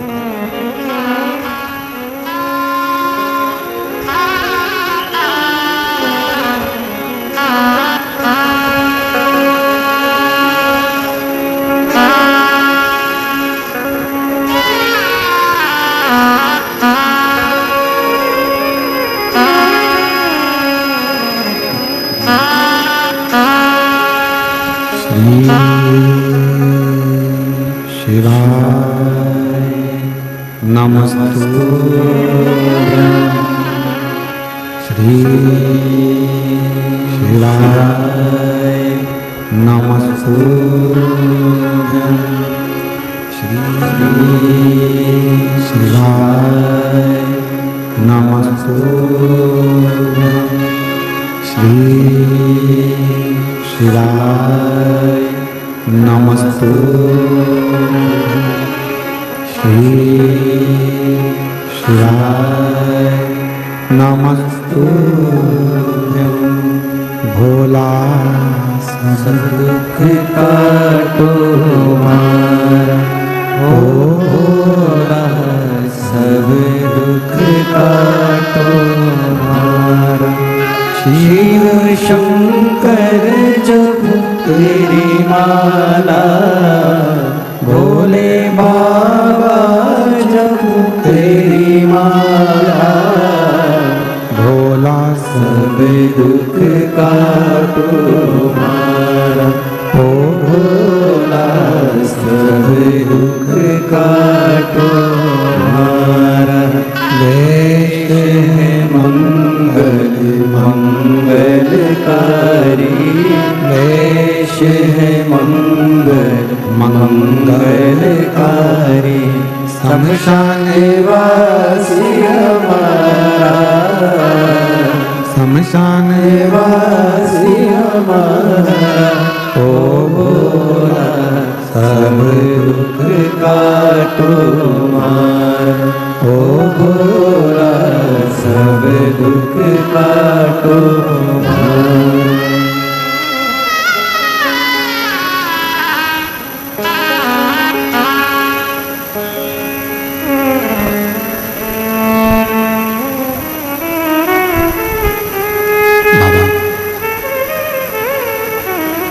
देवादिदेव भगवान श्री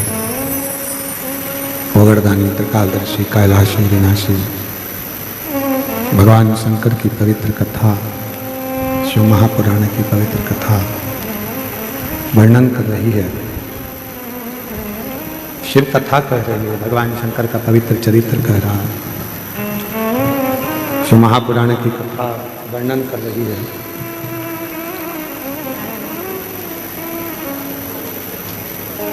धुमोरना,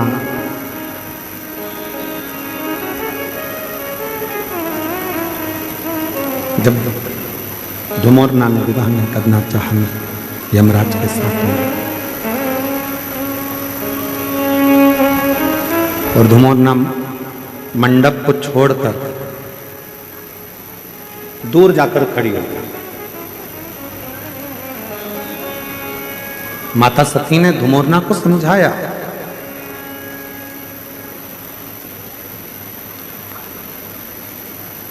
तीन चीजें मनुष्य को कभी नहीं भूलना चाहिए। पहले नंबर पर है अपने गांव की, अपने देश की मट्टी। दूसरे नंबर पर है अपनी मेहनत, और तीसरे नंबर पर है अपने परिवार की, अपने नगर की, अपने क्षेत्र की ममता। जो वात्सल्य था, जो प्रेम, जो स्नेह आपको और हमको मिलता है, उसको कभी ना भूलें।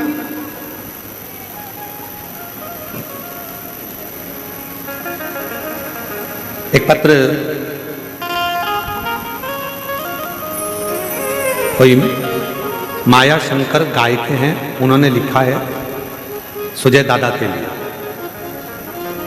इतने सारे पत्रों में आधे से ज्यादा पत्र ऐसे हैं जो सुजय दादा जी के लिए लिखे हैं। इससे यह मालूम पड़ता है कि कथा करवाने वाले जो डॉक्टर साहब और बीके पाटिल जी जो हैं, इनका प्रेम कितना होगा। पत्र बहुत सारे ऐसे, कितनी सारी बातें इन पत्रों में लिखी गई है कि हम इसलिए भी ज़्यादा पत्र नहीं पढ़ते क्योंकि किसी को यह ना लगे कि पत्र इतने पढ़ दिए गुरुजी ने, पर पत्र अच्छा है। मेरा नाम माया शंकर गायके है, कहीं बैठी हो माया शंकर गायके जी, आप ही हैं? ऐसे हाथ हिला देगा, वापिस एक बार हाथ हिलाइए।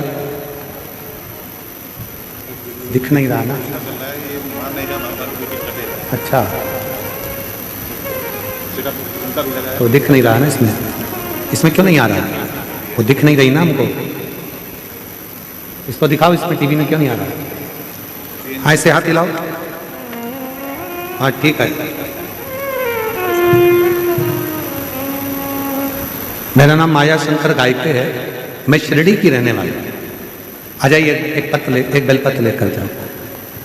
हमारे भैया डॉक्टर सुजय दादा को हम धन्यवाद करना चाहती हूँ। हमारे शिरडी कथा के जो आयोजन करता है मेरे, जब दादा मिलते थे तब हम दादा को कहते थे कि दादा, हम जहाँ जहाँ कथा सुनने के लिए जाते हैं सब दूर, बहुत दूर बैठना पड़ता है। कथा मिलती है, कई बार नहीं मिलती है, कई बार तो हम लोग वापिस भी लौट कर आ जाते हैं। तो दादा जब शिरडी आते थे तब हमारी महिलाएं दादा को रोक लेती थी और दादा से कहती थी कि दादा एक बार सीवर वाला महाराज को बुलाओ, कथा सुन। और दादा ने एक ही बात, हमेशा जितनी बार दादा मिले और उन्होंने एक ही बात कही, गुरुजी, दादा हमेशा कहते थे कि मुझ पर विश्वास रखो, एक दिन मैं सीवर वाले महाराज को लेकर आऊंगा शिव महापुराण की कथा। गुरुजी, मैं दादा को धन्यवाद देती हूँ कि दादा आप जैसा भाई सबको मिले जो विश्वास के साथ काम करते हैं और विश्वास जो दिलाते हैं वो पूर्ण करते हैं। गुरुजी, कई पंडालों में कथा सुनी, पर जो यहाँ का वैभव, यहाँ की व्यवस्थाएं हैं, मैं उसका क्या बताऊं। ये एक पत्र और किसी बहन ने लिखा, हम बहुत सारे पत्र नहीं पढ़ते, आदरणीय पत्र थोड़ा सा मराठी भी है, थोड़ा हिंदी भी है, ठीक है। जहाँ मराठी आएगा मैं चुप हो जाऊंगा, तुम पढ़ लेना, ठीक है, और जहाँ हिंदी आएगा मैं पढ़ लूँगा। आदरणीय नामदार श्री राधा कृष्ण बीके पाटिल जी, पत्र पढ़ रहे हो ना, टीवी पे दिख रहा है, एलईडी पर आ रहा है कि नहीं आ रहा है? नहीं आ रहा है क्या? थोड़ा इसको चलाओ भाई। राधा कृष्ण बीके पाटिल जी व युवा नेतृत्व डॉक्टर सुजय दादा बीके पाटिल जी यांच्या प्रयत्नांतून, ठीक है, शिव महापुराण कथा शिरडी नगरी यांचे, कुछ गड़बड़ हो जाए तो तुम समझ लेना, ठीक है।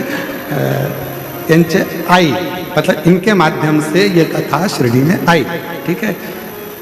मुझे पत्र लिखना नहीं आता हिंदी में, फिर भी मैं प्रयास कर रही हूँ। तो मैं भी प्रयास कर रहा हूँ पढ़ने का। तो मुझे मराठी नहीं आती और मैं भी प्रयास कर रहा हूँ, आप भी प्रयास करो। तो कहीं बैठी है क्या, ये क्या नाम है इनका,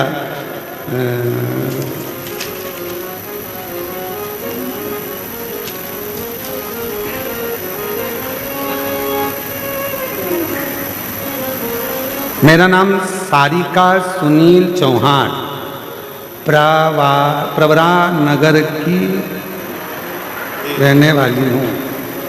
दिख गई है क्या, कहीं हैं? हाँ, हाथ हिलाओ, कहाँ बैठी है, कौन से पंडाल में? अच्छा, 1 2 3 हाथ, थोड़ी दिखी हो। श्री शिवाय नमस्ते तुम।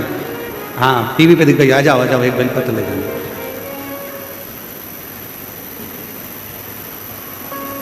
डॉक्टर मुझे दादा विखे पाटिल जी, गुरुजी, युवान बच्चों का नेतृत्व करते हैं और हमको ऐसा लगता है कि दादा ने जो ये कथा करवाई है इतनी विशाल, आज शंकर भगवान उनको ऐसा वर देकर जाएंगे कि वो किसी उच्च पद पर बैठकर हमको फिर कथा सुनाएंगे। ये शंकर की उदारता किसको कहते हैं? ऐसे बहुत सारे पत्र हम ज्यादा पढ़ते नहीं हो, और बहुत सारे तो मराठी में लिखे हैं, तो आधे से ज्यादा तो निकल जाए।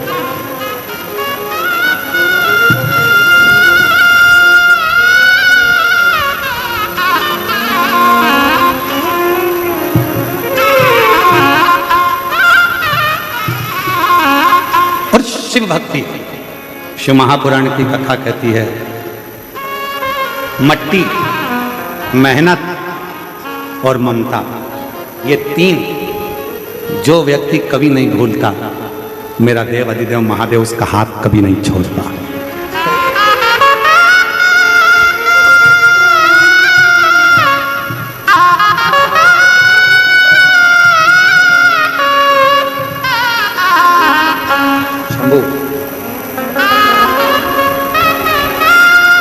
एक 22 साल की बेटी थी, एक 20 साल की बेटी थी, इनके बड़े भैया के यहाँ से हैं, और उसके बाद ये बेटा हुआ है। एक बार जोरदार ताली बजाकर स्वागत करिए शिव तक।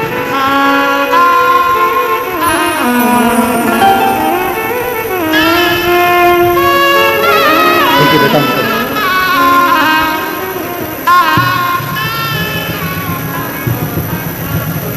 कौन सा पत्र था? शंकर गाय के सीढ़ी में रहते हैं आप। जोरदार पत्र लिखा है, एक बार जोरदार ताली बजाएं। बहुत बहुत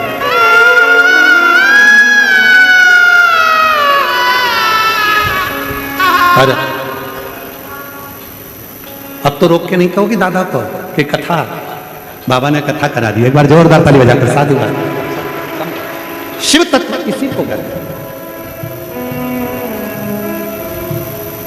दीदी ने पत्र में लिखा, हम सारी महिलाएं, हम सारी जीजियां दादा को रोक लेती, सुजय भैया को, और उनसे हमेशा कहती, और बाबा की कृपा से कथा कर। एक बार दोनों हाथ उठाकर बड़े प्रेम से हार हार महादेव, ये शिव की उदार। तो सुधर्मा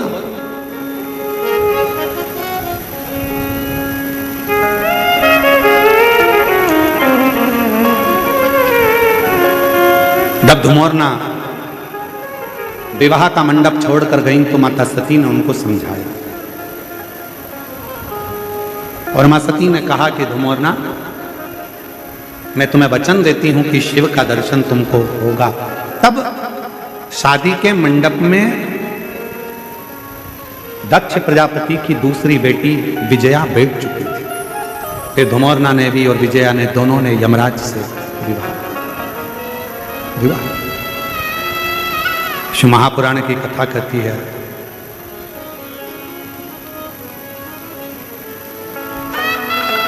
कि जब मनुष्य के मन में जो पाने की ललकता होती है, वो मनुष्य उसको पा ही लेता है।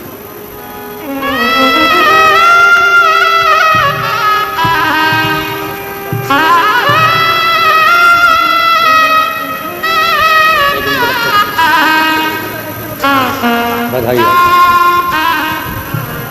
जिस लक्ष्य वो व्यक्ति पाना चाहिए। इसीलिए शिव महापुराण की कथा कहती 3 बातों का स्मरण करें। पहले नंबर पर मिट्टी, दूसरे नंबर पर मेहनत, तीसरे नंबर पर ममता। जब हमें उन्नति की सीढ़ी पर चढ़ना है, हमें आगे बढ़ना है, हमें अग्रण्य भाग ग्रहण करना है, तो इन तीनों को ना अपने गांव की, अपने देश की मिट्टी को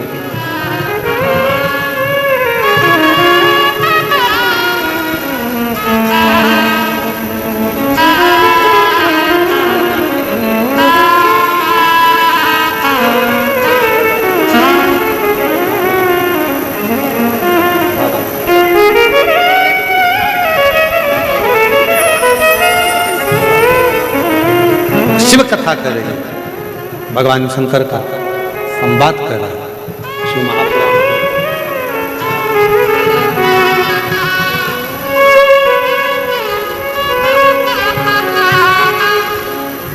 और तेरी कृपा का क्या है भरोसा, कब किस पर हो जाए, जरा सी हम पर कर दो, जरा सी हम पर कर दो।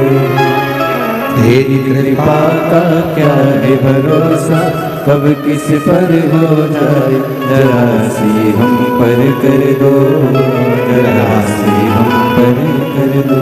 जिस पर भी हो गई तेरी कृपा करुणा, वो भव पार हुआ, भव पार हुआ। पापी हो चाहे इतना, उसका भी बाबा उद्धार हुआ, उद्धार हुआ। गीत अजामिन गणिका जैसे तेरे मन को भाई, जरा सी हम पर कर दो, जरा सी हम पर कर दो। तो शिव महापुराण की कथा कर रही है कि जिसने अपनी मट्टी को नहीं भूला, जो अपनी मेहनत को नहीं भूला, और जो अपनी ममता को, जिन्होंने स्नेह दिया, प्यार दिया, प्रेम दिया, उसको जो नहीं भूलता, वो उन्नति की सीढ़ी पर चढ़ता है। आज सबसे बड़ी दिक्कत कहाँ खड़ी होती है? व्यक्ति को जब पद मिल जाता है, प्रतिष्ठा मिल जाती है, जब व्यक्ति को बहुत कुछ मिल जाता है, तो वो फिर अपनी मिट्टी को, अपने गांव को, अपने क्षेत्र को भूल जाता है, अपनी मेहनत को भूल जाता है, अपने ममतत्व को, अपने प्रेम को भूल जाता है, अपने स्नेह को भूल जाता है। हम हमेशा अपनी व्यासपीठ से एक बात कहते आए हैं, दीपावली का पर्व आया है, कोई भी त्योहार आए, कोई भी पर्व आए,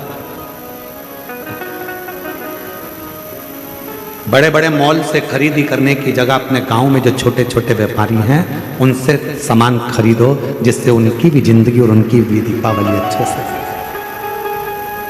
अपने गांव की मिट्टी, अपने गांव की मेहनत और अपने गांव की ममता, स्नेह, प्रेम, ये बड़े बड़े मॉलों में नहीं मिलेगा। आप जिस गांव में रहते हो, जिस नगर में रहते हो, वहां के छोटे छोटे व्यापारी तैयारी करके रखते हैं, दिवाली आई है, सामान बिकेगा। कोई ठेला लेकर फूल की माला बेच रहा है, कोई दरी बिछाकर, चटाई बिछाकर छोटे छोटे दिए बना बनाकर मट्टी के बेच रहा है, और तुम विदेश का सामान खरीदो और मालूम पड़े अपने देश का धन दूसरे देश में जाए, तो ये भारत विकसित नहीं हो पाएगा। इस भारत को विकासशील बनाने के लिए अपनी मट्टी, अपनी मेहनत और अपने मातृत्व भाव को स्मरण रखना। हम मना नहीं करेंगे कि बड़े मॉल मत जाओ, पर निवेदन है, दीपावली का पर्व, छोटी सी दुकान पर जाते हो तो 25 बार पूछते हो, भैया ये कपड़ा बहुत महंगा है, भैया ये सामान बहुत महंगा है, छोटी सी दुकान पर। और बड़े बड़े मॉल में जाते हो तो केवल पढ़ते हो कि प्राइस कितना है और देख लेते हो, भले अब वहाँ कोई नहीं पूछेगा कि कम करो कि ज्यादा करो कि ऐसा करो कि वैसा करो, पर वहां पर तुमको तो VIP बन के जाना है ना, जोरदार बंटन के, जो सामान मिलेगा उठा के रखते जाओगे, रखते जाओगे, रखते जाओगे, उसने बिल बना कर दे दिया, उतना के उतना पैसा देकर आ जाओगे। पर अपने गाँव में जब छोटी सी दुकान पर जाते हो, मोल भाव करते हो। मोल भाव करना मतलब थोड़ा सा प्यार, तुम्हारा दुकान वालों को, और दुकान वालों का थोड़ा सा प्यार तुम्हारे पास आता है अपनी मट्टी की गंध और अपनी मेहनत का फल लेकर। जब तुम अपने घर आते हो, किसी के घर पर तुम्हारे 1 रुपया ज्यादा जाने से अगर किसी गरीब बड़े के यहाँ दिया जल जाए तो समझ लेना कि दीपावली का पर्व मन गया। दीपावली, इस दीपावली पर एक नियम बनाओ। बनाओगे कि हम कह के चले जाएंगे और तुम भूल जाओगे? अरे बोलो तो जम के रहे शिरडी वालों, बनाओगे? कौन कौन बनाएगा? जरा हाथ उठाओ जरा। सब बना रहे हो नियम? हाँ बनाओ, हम भी बनाए। इस दीपावली पर एक नियम बनाओ, जितने आस्था चैनल पर सुन रहे हो, जितने फेसबुक पर सुन रहे हो, जितने सोशल मीडिया और मीडिया के माध्यम से सुन रहे हो, जितनी मीडिया है, जितने अखबार है, जितने न्यूज चैनल है, जिनके माध्यम से आप कथा श्रवण कर रहे हो, इस दीपावली पर नियम बनाओ कि अपने गांव की मिट्टी, अपने गांव की मेहनत और अपने गांव का प्रेम होना चाहिए। खरीदी अपने गांव के ही छोटे दुकानदारों से होना चाहिए, बड़े मॉलों से। अपने गांव का पैसा अपने गांव में रहे, अपने शहर का पैसा अपने शहर में रहे, अपने नगर का पैसा अपने नगर में रहे, तो अपना गांव और विकसित होगा, अपना शहर और विकासशील होगा। और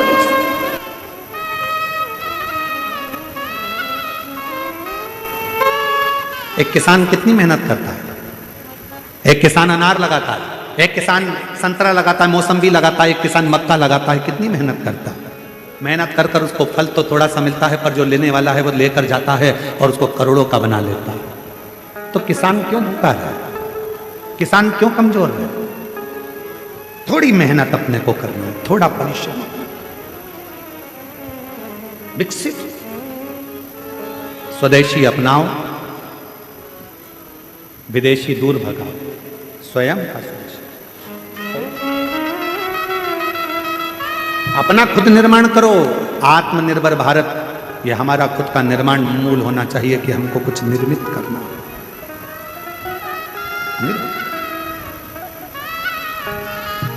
और देख लिया संसार हमने देख लिया, सब मतलब के यार हमने देख लिया।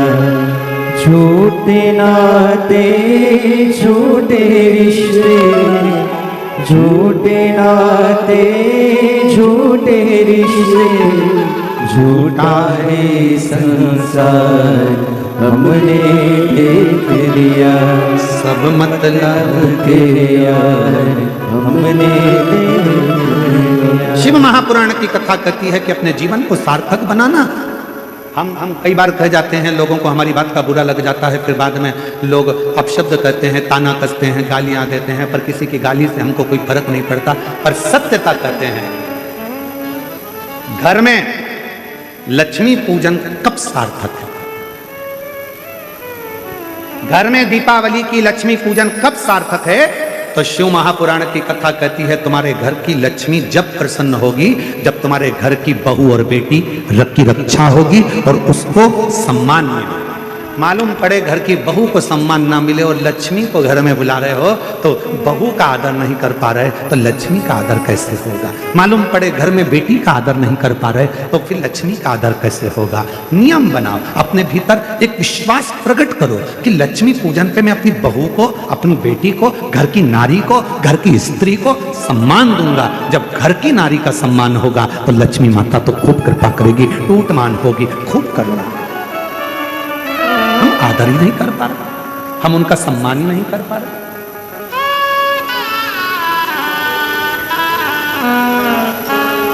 आदर करिए, सत्कार करिए, सम्मान करिए।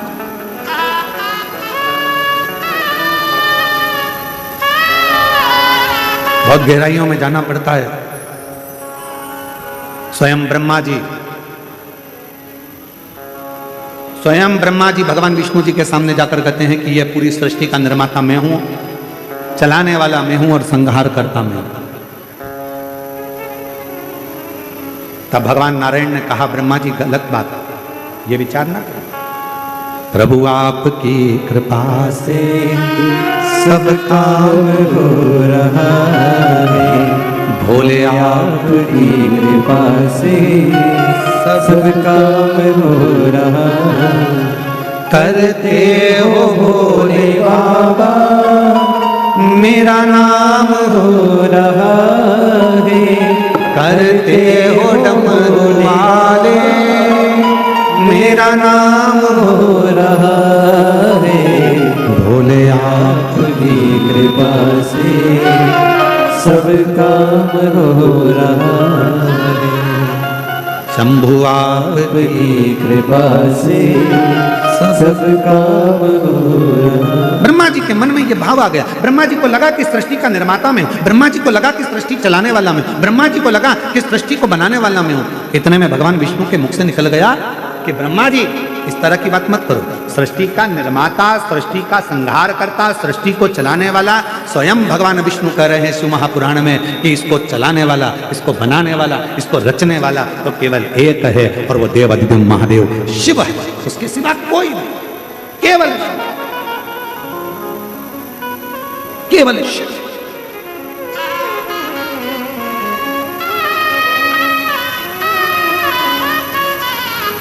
रचा है सृष्टि को जिस प्रभु ने, वही सृष्टि चला रहे। रचा है सृष्टि को जिस प्रभु ने, वही सृष्टि चला रहे। जो पेड़ हमने लगाया पहले, जो पेड़ हमने लगाया पहले, उसी का फल हम अब पा रहे हैं। सारे सृष्टि को जिस प्रभु ने, वही सृष्टि चला रहे। रचा सृष्टि को जिस प्रभु ने, वही सृष्टि चला रहे। ब्रह्मा जी आप गलत कर रहे, गलत। हे ब्रह्मदेव, सब कुछ करने वाला मेरा देव अधिदेव महादेव, सब कुछ। ब्रह्मा जी ने कहा मैं नहीं मानता। एक बड़ा सा पर्वत था जिसको भगवान ब्रह्मदेव और भगवान विष्णु दोनों ने घुमाना प्रारंभ करा। दोनों। और ब्रह्मा और विष्णु ने जब घुमाना प्रारंभ करा, वो पर्वत जब घूमा तो उसमें अग्नि का घर्षण हुआ और एक शिवलिंग प्रकट हुआ। शिवलिंग जब शिवलिंग प्रकट हुआ तो पूछा ब्रह्मा जी ने भगवान विष्णु से कि ये कौन है? तो भगवान नारायण ने कहा यही शिव है, यही शंकर है। और निवेदन करूं शिरडी की इस पवित्र भूमि से कि भगवान को पहचानना सबसे कठिन काम है। जिस दिन दुनिया के लोग परमात्मा को पहचान गए तो समझना कि शिव है। आज कई लोग एक लोटे जल को नहीं पहचान रहे कि एक लोटा जल क्या कर सकता है। आज कई लोग भगवान शंकर पर चढ़ी हुई एक बेलपत्र को नहीं पहचान पा रहे कि एक बेलपत्र क्या कर सकती है। आज कई लोग श्री शिवाय नमस्तुभ्यम महामंत्र को नहीं पहचान पा रहे कि इस मंत्र के उच्चारण से कितनी बीमारियां ठीक हो सकती हैं, कितने रोग, कितनी तकलीफें, मन की अशांति, मन का क्लेश, व्याधि केवल इस मंत्र के उच्चारण से समाप्त हो जाती है। समझ नहीं पाते। वो कहते ना जीवन खत्म हुआ तो जीने का ढंग आया, जब शम्मा बुझ गई तब महफिल में रंग आया।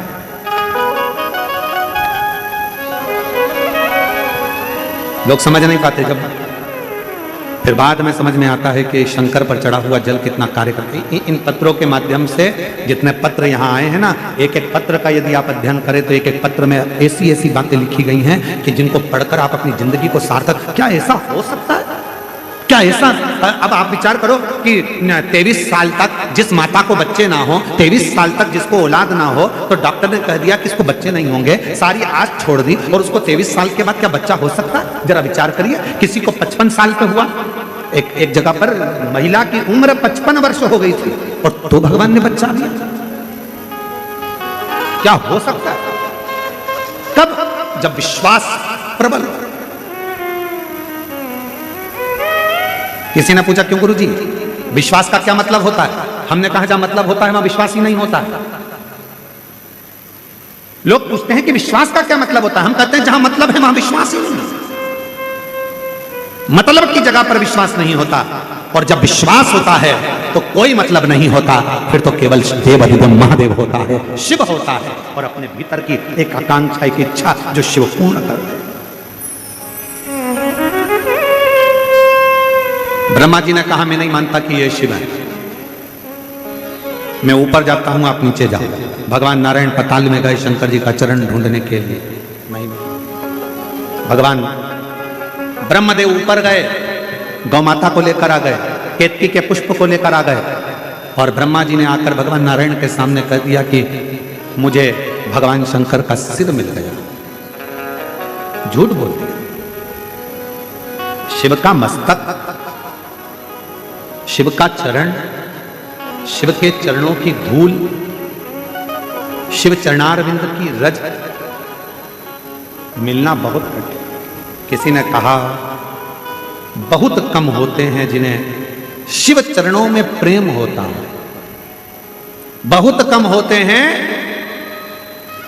जिन्हें शिव चरणों में प्रेम होता है।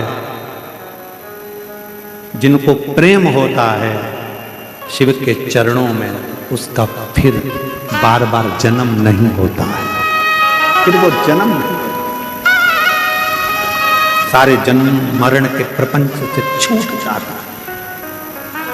जन्म और मृत्यु के प्रपंच से वो छूट गया, मुक्त हो गया।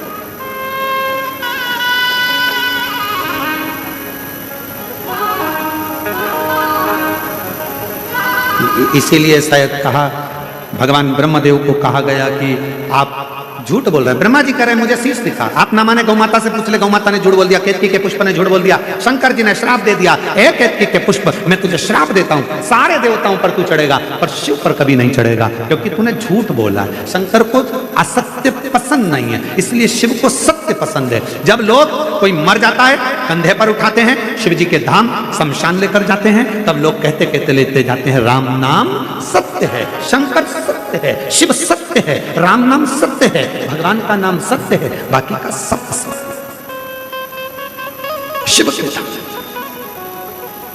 गौ माता तूने भी झूठ बोला है, तेरा पूरा शरीर पूजा जाएगा पर तेरा मुख अपूज्य माना जाएगा। दुनिया में सारे दान आगे से होंगे पर गौदान पीछे से होगा, क्योंकि पूंछ पकड़कर, क्योंकि तू झूठ बोल। ब्रह्मा जी ने झूठ बोला तो ब्रह्मा जी का शीश भगवान देवाधिदेव महादेव ने अपने पांव के अंगुष्ठ का नख तोड़ा, काल भैरव को प्रकट करा, जाओ काल भैरव ब्रह्मा जी का झूठ बोलने वाला शीश काट दो। झूठ बोलने वाला शीश कटा, कटा हुआ शीश लुढ़कते लुढ़कते गया, ब्रह्मा जी के झूठ बोलने वाले शीश से रक्त निकलता गया, जिससे कर्मनाशा नदी प्रकट हो गई जो कर्मों का नाश करती। शीश को देखा तो निवेदन करा भगवान विष्णु ने भगवान देवाधिदेव महादेव से, ये शीश आप कृतार्थ कर दो। शिव जी ने उसको बड़ का पेड़ बना दिया, बट वृक्ष बन गया। देवाधिदेव महादेव उस बट वृक्ष के नीचे विराजमान हो गए। शिव जी का नाम बटकेश्वर महादेव हो गया। बोलो बटकेश्वर महादेव की जय। भगवान ब्रह्मा विष्णु और महेश पधार रहे हैं, जोरदार ताली बजाकर भगवान ब्रह्मा विष्णु महेश का स्वागत करिए। शिव जी की अनोखी अनुपम लीलाओं का स्मरण कर रहे हैं। भगवान ब्रह्मा विष्णु और महेश की झांकी का सुंदर दर्शन आप हम कर रहे हैं। जोरदार ताली बजाकर स्वागत करें। हर हर महादेव। आज कथा का द्वितीय दिवस यहाँ विराम की ओर जा रहा है। कल कथा का तृतीय दिवस रहेगा। 3 दिन की कथा हो रही है। बड़े भाव से शिरडी के इस पवित्र आनंदमय गांव लोनी में ये कथा चल रही है। भाव से श्रवण करें, अपने जीवन को धन्य बनाएं। ये कथा 16 तारीख को विराम हो जाएगी। फिर अगली कथा 25 से 29 अक्टूबर तक जो धनोरा दुर्ग में कथा होने वाली थी, वो कथा धनोरा दुर्ग में ना होते हुए ऑनलाइन होगी और बाबा की कृपा से वो कथा का लाभ बाबा के आनंदमय प्रांगण से ही श्रवण करेंगे। और वो कथा धनोरा दुर्ग में नहीं होकर 1 बजे से 4 बजे तक 25 से 29 अक्टूबर तक दीपावली के बाद में ये पवित्र कथा ऑनलाइन 1 बजे से 4 बजे तक होगी। और दीपावली 20 अक्टूबर को बड़े भाव से आप और हम सब मनाएंगे। 21 तारीख को बाबा का खजाना उत्सव रहता है जो कि लीला के अनुसार है। सुंदर आनंद के साथ कथा का रसतत्व ग्रहण कर अपने जीवन को धन्य बनाएं। 3 दिन की कथा और रही है, बड़े भाव से श्रवण करें, अपने जीवन को कृतार्थ बनाएं और बाबा की कृपा दृष्टि बनाएं। हर हर जय श्री राधे।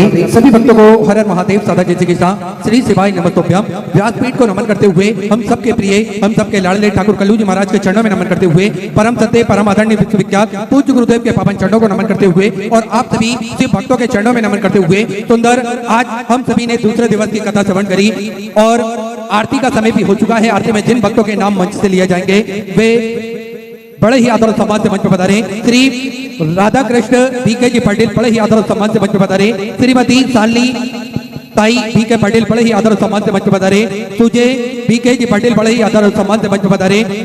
श्री दाते साहेब जी आमदार बड़े ही आदर और सम्मान से मंच पर पधारे। श्रीमती लता जी गुप्ता बड़े ही आदर और सम्मान से मंच पर पधारे। देशमुख विनायक बड़े ही आदर और सम्मान से मंच पर पधारे। परजेन राजेश आबा साहेब जी श्रीमती वैशाली परजणे बड़े ही आदर और सम्मान से मंच पर पधारे।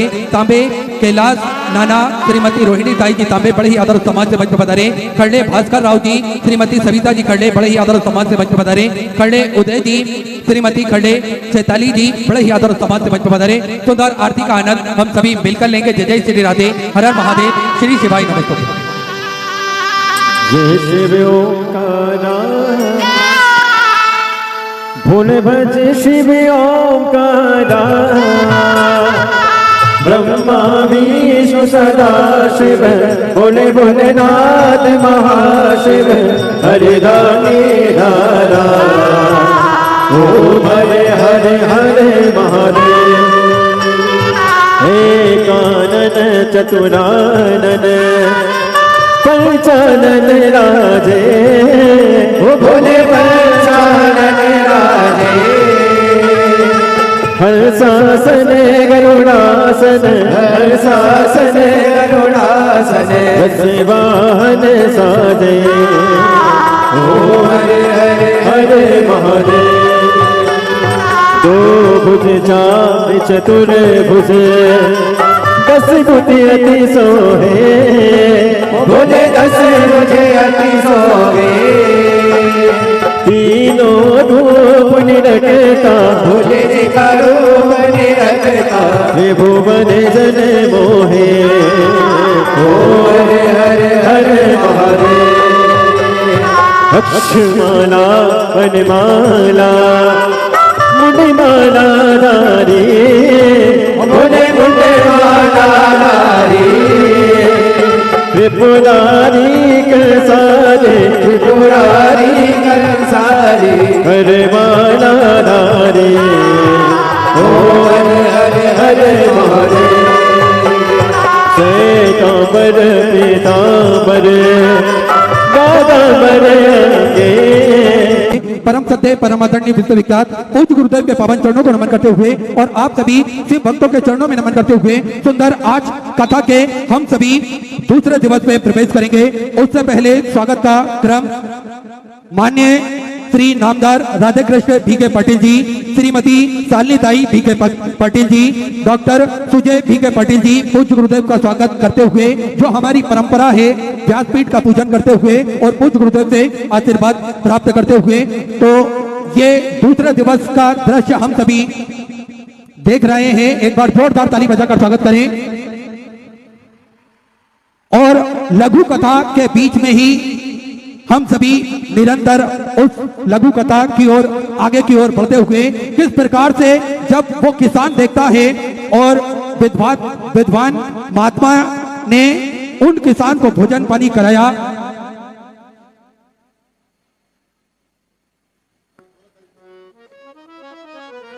भोजन पानी कराया, वहां किसान उन महात्मा के चरणों में गिरकर लोमड़ी की बात और शेर की बात उस महात्मा को बताते हैं कि किस प्रकार से एक अपंग लोमड़ी का भगवान भोलेनाथ ने दया करी और उसको किस प्रकार से भोजन की व्यवस्था लोमड़ी की भगवान की कृपा से हुई। लेकिन मैं तो मरते मरते बचा था और ये बात कहते कहते वह किसान रोने लगा। तब महात्मा उस किसान के सर पर हाथ फेरते हैं और मुस्कुराकर बोलते हैं कि तुम इतनी सी बात नहीं समझ पाए कि तुम्हें भगवान एक संकेत दे रहा था, तुम भगवान का उस संकेत को नहीं समझ पाए, इसलिए तुम्हें इस मुसीबत का सामना करना पड़ा, क्योंकि तुम नहीं समझे भगवान तुम्हें शेर की तरह सहायता करने वाला बनाना चाहता है, सहायता करने वाला बनते हुए देखना चाहता है, ना कि उस अपंग लोमड़ी की तरह तुम्हें बनता हुआ देखना चाहता है। तो एक कहानी से हमें सीख मिलती है कि अगर भगवान भोलेनाथ ने हम पर कृपा करी है और हमें भगवान ने यह जीवन प्रदान करा है, तो कुछ ना कुछ खूबी और कुछ ना कुछ शक्ति हमारे अंदर भगवान भोलेनाथ ने पहले से ही डाल दी है। लेकिन आज जरूरत है उस शक्ति को हम उभारे और उस शक्ति का प्रयोग कर कर हम और प्रबल बनकर दूसरों की सहायता कर सकें। ऐसा हम सभी के अंदर भगवान भोलेनाथ ने शक्ति प्रदान करी है और भगवान श्री कृष्ण ने भी हम सभी से गीता में उपदेश देते हुए कहा है, समझाया है कि हमें कर्म योगी बनना है, अर्थात हमें अपने कर्म भी करना है और योगी की तरह एक सहायता भी लोगों को प्रदान हमेशा करते रहना चाहिए, क्योंकि ये जिंदगी हमें थोड़े समय के लिए मिली है और आकर नहाकर चले गए। देखिए बात छोटी सी है लेकिन हम सभी को समझने लायक है। आकर नहाए और नहाकर चले गए, उम्मीदों के आगे टूट जाना अच्छा नहीं लगता, मुझे किसी के आगे हाथ फैलाना अच्छा नहीं लगता और मुझे देने वालों की कतार में रखना मेरे महादेव, मुझे देने वालों की कतार में रखना मेरे महादेव, क्योंकि तेरे दर के अलावा कहीं और सर झुकाना मुझे अच्छा नहीं लगता। हम सभी महादेव के चरणों में शीश झुकाएं और महादेव से ही प्रार्थना करें, आराधना करें, तो निश्चित ही हमारा जीवन संवरेगा, हमारा जीवन सुधरेगा और महादेव हमें इतना प्रबल बनाए कि हम लोगों की सहायता कर सके। और आप सभी को ज्ञात है सत्यपुर नगरी सीहोर की पावन धरा पर विशाल कुबेरेश्वर धाम की स्थापना होने जा रही है। ये एक ऐसा धाम बनने जा रहा है जो 12 ज्योतिर्लिंग के मध्य में केंद्र में स्थापित होगा। कंकर शंकर की ये पावन धरा, कंकर शंकर की ये पावन भूमि जप स्थली है, तप स्थली है, साधना स्थली है, आराधना स्थली है।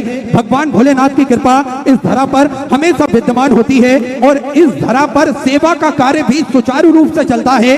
देखिए वही भोलेनाथ ने जो हमें प्रदान करा है वे हम लोगों की सहायता के लिए लगाएं, लोगों को सहयोग प्रदान करें। इसलिए निरंतर सेवा का कार्य कुबेर भंडारी की पावन धरा से सुचारू रूप से चलता है। भोजन भंडारे की व्यवस्था हो या फिर स्वास्थ्य संबंधी सेवाएं हो या फिर अन्य किसी भी प्रकार की व्यवस्थाएं क्यों ना हो, श्री विठले सेवा समिति हमेशा बढ़ चढ़कर कार्य करती है, हमेशा बढ़ चढ़कर भाग लेती है। और हम सभी ने देखा है विश्व की सबसे बड़ी और भव्य भोजनशालाओं में से एक कुबेर भंडारी की भोजनशाला, जो कि नियमित रूप से सुचारू रूप से चलती है, जिसमें प्रतिदिन लाखों सैकड़ों हजारों भक्त भोजन भंडारे का आनंद लेकर अपने जीवन को कृतार्थ करते हैं, आनंद में करते हैं। देखिए आप भी इस भव्य भोजनशाला की सदस्यता ग्रहण कर सकते हैं। मात्र 21,000 रुपए की राशि देकर जीवन पर्यंत तक आप इसके सदस्य बन सकते हैं। और होता यह है कि साल में एक दिन 365 दिन में से एक दिन आपके नाम से भी भोजन भंडारा कराया जाएगा और यही क्रम बदल बदल के सुचारू रूप से चलता है, जिसमें सभी भक्त भोजन भंडारे का आनंद लेकर अपने जीवन को कृतार्थ करते हैं, आनंद में करते हैं। साथ में आप सभी को ज्ञात है स्वास्थ्य संबंधी सेवाओं में पूज्य गुरुदेव ने हमेशा बढ़ चढ़कर कार्य करा है। देखिए पूज्य गुरुदेव हम सभी को बताते भी हैं कि हम सभी को स्वस्थ रहना है और किस प्रकार से हम अपने आप को स्वस्थ रख सकते हैं। इसलिए निःशुल्क रूप से प्राथमिक उपचार केंद्र चलता है, जिसमें दवाई गोली भी निःशुल्क रूप से वितरण की जाती है और समय समय अनुसार स्वास्थ्य शिविर निःशुल्क रूप से लगाए जाते हैं, ताकि के भक्त अपने स्वास्थ्य संबंधी जानकारी बड़े ही आराम से प्राप्त कर सके। और समय समय अनुसार निरंतर स्वास्थ्य शिविर के साथ में 2 एम्बुलेंस भक्तों की सुविधा के लिए 24 घंटे उपलब्ध भी रहती है और एक सर्व सुविधा युक्त हॉस्पिटल का निर्माण कार्य चल रहा है, जिसमें आप सभी को ज्ञात है कि वेंटिलेटर की व्यवस्था, ऑक्सीजन की व्यवस्था और ब्लड संबंधित सारी व्यवस्थाएं इस हॉस्पिटल के अंतर्गत रखी जाएंगी। साथ में आप सभी को ज्ञात है कि जो 251 कमरों की भव्य विशाल धर्मशाला बने जा रही है, जिसका निर्माण कार्य बढ़ाते हुए पूज्य गुरुदेव के आदेश अनुसार 100 कमरों का और इजाफा करते हुए 351 कमरों की यह भव्य विशाल धर्मशाला बनेगी, जिसके अंतर्गत लगभग 15 से 16 बड़े बड़े हॉल भी बनाए जाएंगे, ताकि के भक्त बड़े ही आराम से रुककर भगवान का भजन कीर्तन स्मरण कर अपने जीवन को कृतार्थ कर सके, आनंद में कर सके। इस धर्मशाला से जुड़ा हुआ एक उद्देश्य और है पूज्य गुरुदेव का, निःशुल्क रूप से कन्या विवाह इस धरा से करे जाएंगे, जिसपे वर पक्ष वालों की और वधु पक्ष वालों की रुकने की, भोजन की व्यवस्था, साथ में दहेज